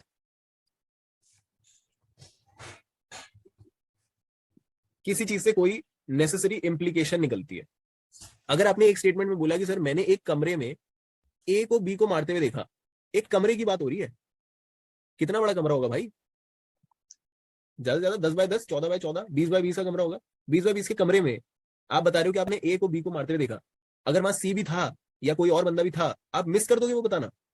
This is a necessary implication कि आप यहाँ पे अपनी स्टेटमेंट चेंज कर रहे हो। आपने जब बोला कि ए बी को मार रहा था, तो कोर्ट नेसेसरीली ये इंप्लाई कर सकती है, प्रिज्यूम कर सकती है कि it was only A who was seen, only A. नहीं तो आदमी इतना बड़ा बंदा थोड़ी भूल जाएगा। तो नेसेसरी इंप्लीकेशन है। अगर ये यही चीज ये कहता है कि सर मैंने वो मैदान में इसको देखा, इसको बी मार रहा था, तो हम फिर भी ये चलो एक बार को सोच सकते हैं कि चलो ठीक है, इतना बड़ा मैदान है, शायद कोई इधर भाग गया कोई उधर भाग गया, एक को मारते हुए देखा, तब तो हम कह सकते हैं। मगर एक रूम जैसी सेटिंग में आप दूसरे बंदे का नाम नहीं ले रहे हो, सिर्फ एक आदमी का नाम ले रहे हो, उसके बाद आप कहते हो ए एंड सी थे, तो कॉन्ट्रडिक्शन है भाई। ठीक है। दूसरा, जब एक नेगेटिव एस्पेक्ट आप बताते हो, तो उसमें से जो पैरेलल पॉजिटिव एस्पेक्ट है उसको भी कोर्ट प्रिज्यूम कर सकती है। फॉर एग्जाम्पल, अगर आप कहते हो कि I saw a dark skinned man, जिसको मैंने उसे मारते हुए देखा, ही वॉज डार्क स्किन्ड। अब आज मैं कहता हूं कि सर वो डार्क स्किन्ड था, तो कोर्ट ये तो प्रिज्यूम कर लेगी ना कि ही वॉज नॉट फेयर। ये तो नेसेसरी इंप्लीकेशन है ना, ही वॉज नॉट फेयर। आप काला बोल रहे हो तो काला है ना भाई। काला और गोरा एक साथ हो सकता है क्या कोई? काला और गोरा एक साथ, या तो सांवला बोल दे। काला और गोरा एक साथ हो सकता है क्या? नहीं हो सकता ना। तो कोर्ट इंप्लाई करेगी वो डार्क था। अब मैं अगली स्टेटमेंट में आके बोलूंगी सर नहीं वो तो गोरा था, और फिर कोर्ट कहे कि भाई पहले तो तूने डार्क कहा था, और फिर मैं जवाब दूं सर मैंने कहा था डार्क है, मैंने ये थोड़ी बोला था कि गोरा नहीं है। भाई उड़ता हुआ आएगा उड़ता हुआ आएगा जूता। तो दिस इज नेसेसरी इंप्लीकेशन। ठीक है ना। तो इसमें भी कोर्ट नेसेसरीली इंप्लाई करेगी, लेके चलेगी कि बंदा उस टाइम पे, ये फिर झूठी बात है, कॉन्ट्राडिक्शन हो रही है। और तीसरा point, when the statements can not stand together. जब 2 बातें एक साथ ट्रू हो ही नहीं सकती, कुछ जो हम सेकंड पॉइंट बताया उसी की तरह। अगर आपने बोला कि सर मैंने देखा कि ए ने बी को मारा, और फिर वो उसके बाद जो नॉर्थ साइड, नॉर्थ की तरफ जो गली जा रही है, ऐसे चौराहा है, उसने चौराहे पे मारा, और उसके बाद ये नॉर्थ साइड वाली गली में भाग गया, और फिर मैं अगली स्टेटमेंट में बोलूं सर नहीं वो तो साउथ भागा, और फिर कोर्ट कहे कि भाई पहले तो तूने नॉर्थ बोला था कि वो नॉर्थ भागा, और फिर मैं बोलूँ कि सर मैंने बोला था नॉर्थ भागा, मैंने ये थोड़ी बोला था कि वो साउथ नहीं भागा। अरे भाई एक ही तो काम हो सकता है, या तो नॉर्थ भागेगा या साउथ भागेगा। एक आदमी एक टाइम पे दो दो तरफ तो नहीं भाग सकता। तो दिस इज नेसेसरी इंप्लीकेशन। तो ऐसे केसेस में जहां पे नेसेसरी इंप्लीकेशन बनती है ओमिशन से, तब हम ओमिशंस को भी कॉन्ट्राडिक्शन की तरह गिन सकते हैं। We don't have to have 2 different statements talking 2 different entirely different things to say that कि यहाँ कॉन्ट्राडिक्शन हुई है। आप इतनी रेलेवेंट बात अगर भूल रहे हो, तो वो कॉन्ट्राडिक्शन मानी जाएगी, तो वो कॉन्ट्राडिक्शन मानी जाएगी। क्या ये बात आ गई सबको समझ कि यहाँ पे क्या बोला गया है?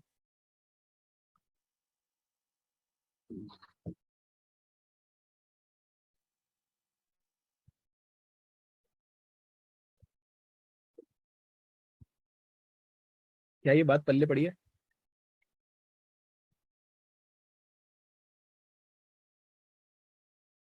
बिल्कुल फिट है।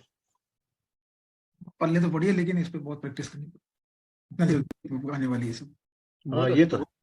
अच्छा एक एक ये देखो जरा, हमें सीआरपीसी में भी मेरे को अभी जरा मैंने कहा ये भी बताई दूं 162 की एक्सप्लेनेशन में आओ जरा, सीआरपीसी की 162 में 161 की स्टेटमेंट्स के बाद कुछ ऐसा लिखा हुआ है, मेरे ख्याल किसी ने इसे पढ़ा भी नहीं होगा अनइम्पोर्टेंट सोच के।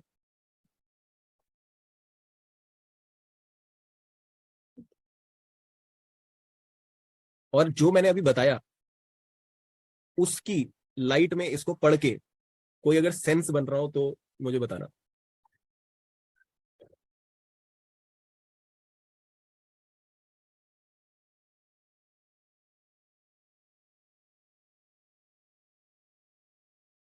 वो नेसेसरी इम्प्लीकेशन की बात आपने बताई, वही तो चीज यहाँ कह रहे हैं ना सब।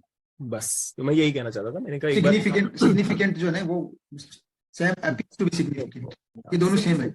Significant omission.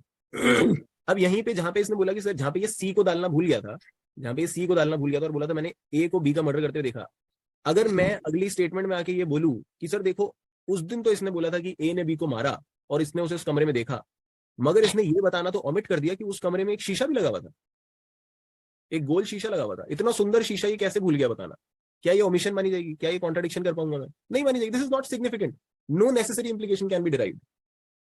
मैं क्या करूं सुंदर शीशे का, भाई वहां पे आदमी मर रहा था, मैंने आदमी को मरते और मारते हुए देखा। What do I have to do with a beautiful mirror unless I am self obsessed, है ना? तो जहां पे सिग्निफिकेंट और नेसेसरी इंप्लीकेशन है वहां पे आप अगर आप ओमिशन कर रहे हो इतनी इंपॉर्टेंट बात की, तो आगे जाके वो कॉन्ट्राडिक्शन बन सकती है। And this is what we have to learn कि sometimes we have to look for omissions instead of to clearly contradictory statements. सिर्फ क्लियरली कॉन्ट्राडिक्टरी स्टेटमेंट से नहीं बनता कॉन्ट्राडिक्शन, कभी कभी ओमिशन भी कॉन्ट्राडिक्शन बन जाती है, and that is supported by the law. हमें वो लॉ में दिखाई देता है। I will read the explanation once again for you 162 की। An omission to state a fact or circumstances in the statements referred to in subsection 1 may amount to contradiction. May amount. It will not always amount, obviously. It may amount to contradiction if same appears to be significant and otherwise relevant, having regard to the context in which such omission occurs, and whether any omission amounts to contradiction in particular context shall be a question of fact. Obviously, it will depend from fact to fact, case to case. So this is where we have spent our time on 153 and 155. And the different aspects and dynamics. And I hope कि हल्की फुल्की contribution मैंने करी हो आपकी। CrPC में भी evidence आई, हाँ जी सर, एक्सप्लेनेशन। Right sir.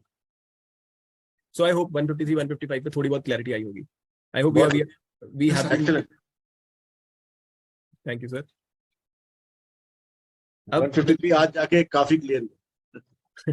अब आप एक बार ये क्लोज होने के बाद शिद्दत से एक या दो बार 153 और 155 पढ़ लेना। I know everybody is tired, but अब जरा एक बार उसे उसकी इलस्ट्रेशन के साथ पढ़ोगे तो एकदम क्लियर हो जाएगा, एकदम ही क्लियर हो जाएगा, फिर डाउट नहीं बचना चाहिए। 153 155 आपके दिमाग में छप जाना चाहिए।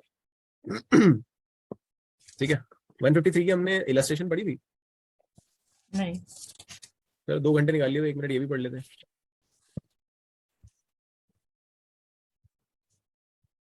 So 153 की illustration कहती है a claim against an underwriter is restricted on the grounds of fraud. अब भाई सबसे पहला क्वेश्चन तो ये आ जाता है, अंडरराइटर कौन होता है? अंडरराइटर होते हैं इंश्योरेंस वाले।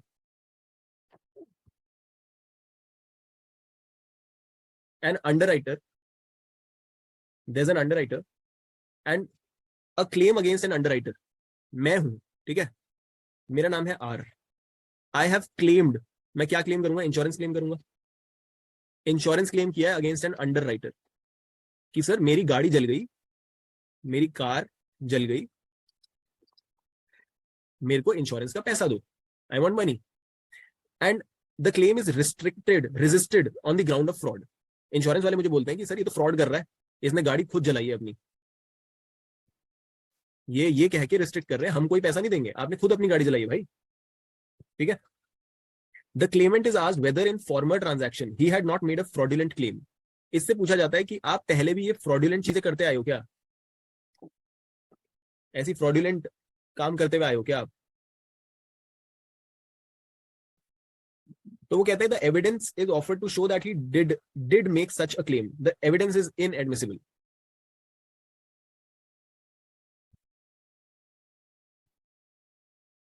बिकॉज एक्सेप्शन 1 और 2 में नहीं आता।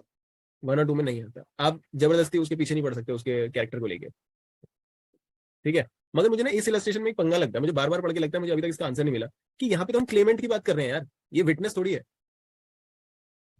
हमें तो इन्होंने 153 वालों ने बोला कि आप विटनेस क्यों ऐसा नहीं कर सकते, when a witness has been asked and answered any question which is relevant to the inquiry so far as ensure ये वो एटसेट्रा एटसेट्रा, तो आप एविडेंस नहीं लेके आओगे। यहाँ पे तो ये खुद क्लेमेंट है, तो मुझे थोड़ा सा ये पंगा लगता है। कहाँ से आएगा सॉरी, क्लेम में विटनेस कहाँ से आएगा? वही तो मैं पूछ रहा हूँ, यहाँ पे मुझे ये पंगा सा लगता है। पता नहीं, मैंने अभी तक अगर इसको मैं बहुत क्लेम कर रही हूँ तो मैं रिलेवेंट डॉक्यूमेंट प्रोड्यूस करूंगी ना। नहीं, आप क्लेम कर रहे हो और आपके ऊपर ये लांछन लगाया जा रहा है कि आप फ्रॉड कर रहे हो, तो आप तो क्लेमेंट हो ना। क्लेमेंट के खिलाफ तो एविडेंस हम ला सकते हैं, विटनेस के खिलाफ हम नया मुकदमा नहीं चला सकते। मुकदमे के अंदर मुकदमा विटनेस के कैरेक्टर के ऊपर नहीं चला सकते, बट क्लेमेंट के ऊपर तो करेंगे, जो खुद पार्टी है उसके ऊपर तो होना चाहिए। तो मुझे थोड़ा सा इसमें गड़बड़ लगती है। तो अभी तक तो मुझे इसका कोई आंसर नहीं मिला, बट मे बी शायद हम कुछ गलत तरह से सोच रहे हो, ठीक है। Anyways, let's look at the second one. मेरे ख्याल इसमें ये होना चाहिए था कि विटनेस आके बोलता है, ये बताने की कोशिश करता है कि सर ऐसा ऐसा कोई फ्रॉड नहीं हुआ है, और आप उसके खिलाफ उसके कैरेक्टर पे इंजरी कर रहे हो कि बेटा तू तो खुद फ्रॉड करके बैठा है, और वो फिर बोले कि नहीं मैंने कोई फ्रॉड नहीं किया है, then you are stopped, then you are restricted from bringing in evidence क्योंकि against sir his character. Claim तो यहाँ पे क्लेमेंट मांगेगा ना। हाँ exactly, that's what I am saying. Claim तो क्लेमेंट मांग रहा है, पार्टी है वो, तो विटनेस नहीं है, ठीक है। चलो कोई बात नहीं, नेक्स्ट देखते हैं, बी देखते हैं। इसीलिए मैं पिछली बार भी जब मैंने 153 समझाया था तो मैं बी पे ही कूदा था, डायरेक्ट बी बताया था मैंने, बट मैंने कहा फिर भी आप लोगों की नॉलेज में अगर आप लोग पढ़ के मुझे समझा दो तो बढ़िया है, ठीक है। B, a witness is asked, अब यहाँ पे ये विटनेस कह रहा है तो ठीक है। अ witness is asked whether he was not dismissed from a situation for dishonesty. एक विटनेस है, वो कोर्ट के अंदर खड़ा है और कोई गवाही दे रहा है, ठीक है, और उससे अब आप क्वेश्चन पूछ रहे हो कि आपको तो डिसऑनेस्टी के लिए, आपने डिसऑनेस्टी करी थी, झूठ बोला था, गलत तरह से कुछ कमाया था, उस डिसऑनेस्टी के लिए आपको तो डिसमिस किया गया था ना sir. May be departmental inquiry हुई हो, कोई डिपार्टमेंट में घपले के लिए इसको डिसमिस किया गया हो, और वो डिनाई कर देता है नहीं मेरे को तो ऐसा कुछ नहीं हुआ कभी, और फिर एविडेंस लाई जाती है ये दिखाने के लिए कि हाँ इसे डिसमिस किया गया था। तो ये मुकदमे के अंदर मुकदमा on a witness on his character, this is not allowed. ये 153 के अंदर हमारा फिक्स होता है, ये भी उसमें नहीं आया एक्सेप्शन 1 और 2। हाँ उसमें नहीं आया, ये सिर्फ और सिर्फ कैरेक्टर के ऊपर है, एक्सेप्शन में फॉल नहीं कर रहा है, तो ये नहीं किया जा सकता, इनएडमिसिबल है। आप एविडेंस नहीं ला सकते, मुकदमे में मुकदमा नहीं चला सकते। You have to work on the merits of the case, not the merit of the witness. And the C वाली है, A affirms that on certain day he saw B at Lahore. A कहता है मैंने बी को लाहौर में देखा था 20 तारीख को। A is asked whether he himself was not at that day at Calcutta. यहां से ये पूछते हैं कि भाई तुम तो खुद उस दिन कैलकाटा में थे, तुमने उसको लाहौर में कैसे देख लिया। फर्स्ट क्वेश्चन, क्या ये उसके कैरेक्टर के ऊपर क्वेश्चन है? क्या हमने उसके कैरेक्टर को क्वेश्चन किया यहाँ पे? हमने तो ये उसके वेयर अबाउट्स पूछे हैं, हमने तो वेयर अबाउट्स पूछे हैं ना,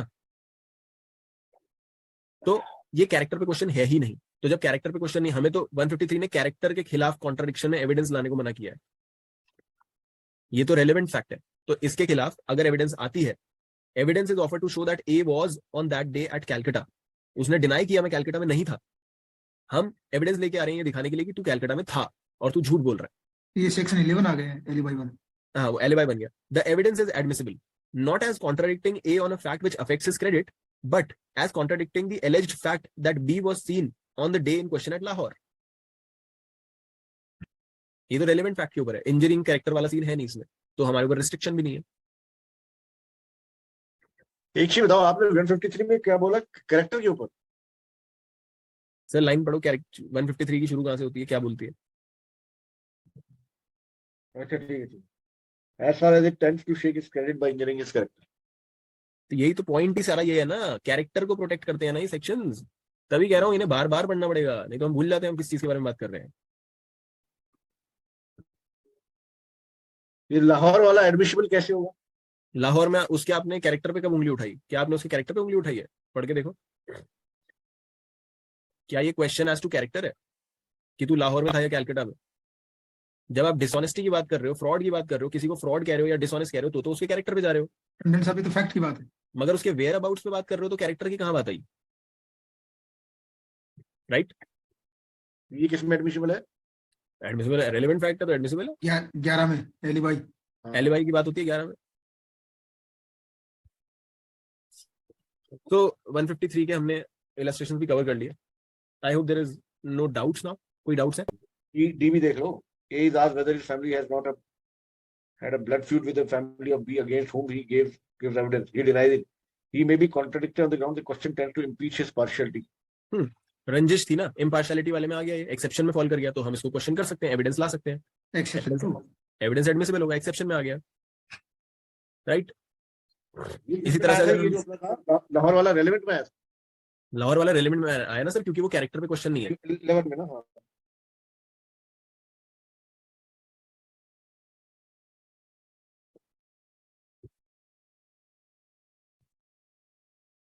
तो ये सारी बात क्लियर हो गई. 153 155 में कुछ बचा है किसी के लिए?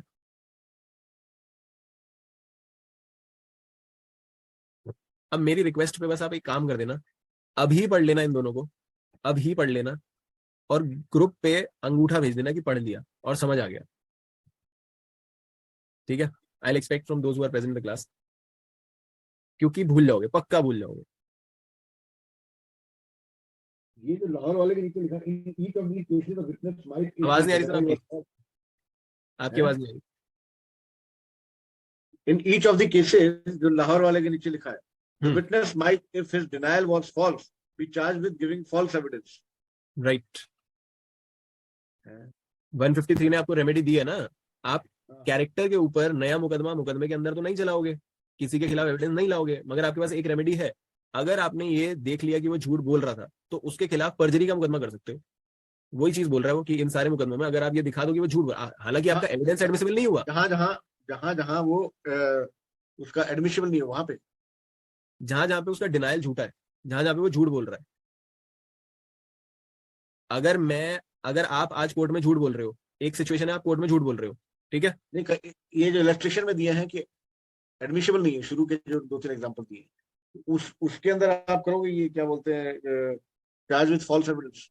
दोनों में करोगे ना सर, मैं दोनों चीजें बता रहा हूँ ना. एक सिनेरियो है जिसमें आप कोर्ट में आए हो, ठीक है, और कोर्ट में आपके ऊपर मैंने क्वेश्चन पूछा एज टू योर कैरेक्टर, ठीक है, आपने डिनाई कर दिया. मैं अब एक पूरी बात सुनो, मैं एविडेंस नहीं ला सकता टू प्रूव इट अदरवाइज. मैं एविडेंस नहीं ला सकता, राइट, क्योंकि कैरेक्टर पे क्वेश्चन किया था. परजरी में जा सकता हूँ. मेरा एविडेंस इनएडमिसिबल हो गया, ठीक है. अगर आपने जो डिनायल किया था वो अगर झूठ था, अगर आपने बोला था कि नहीं मैं तो डिपार्टमेंट से बाहर नहीं निकला था और मैं रिस्ट्रिक्ट हो गया भाई, क्योंकि मैं इसके आगे कुछ पूछ नहीं सकता, क्योंकि ये क्वेश्चन ऑन कैरेक्टर है, 153 ने रिस्ट्रिक्ट कर दिया, मेरा राइट यहाँ बंद हो गया.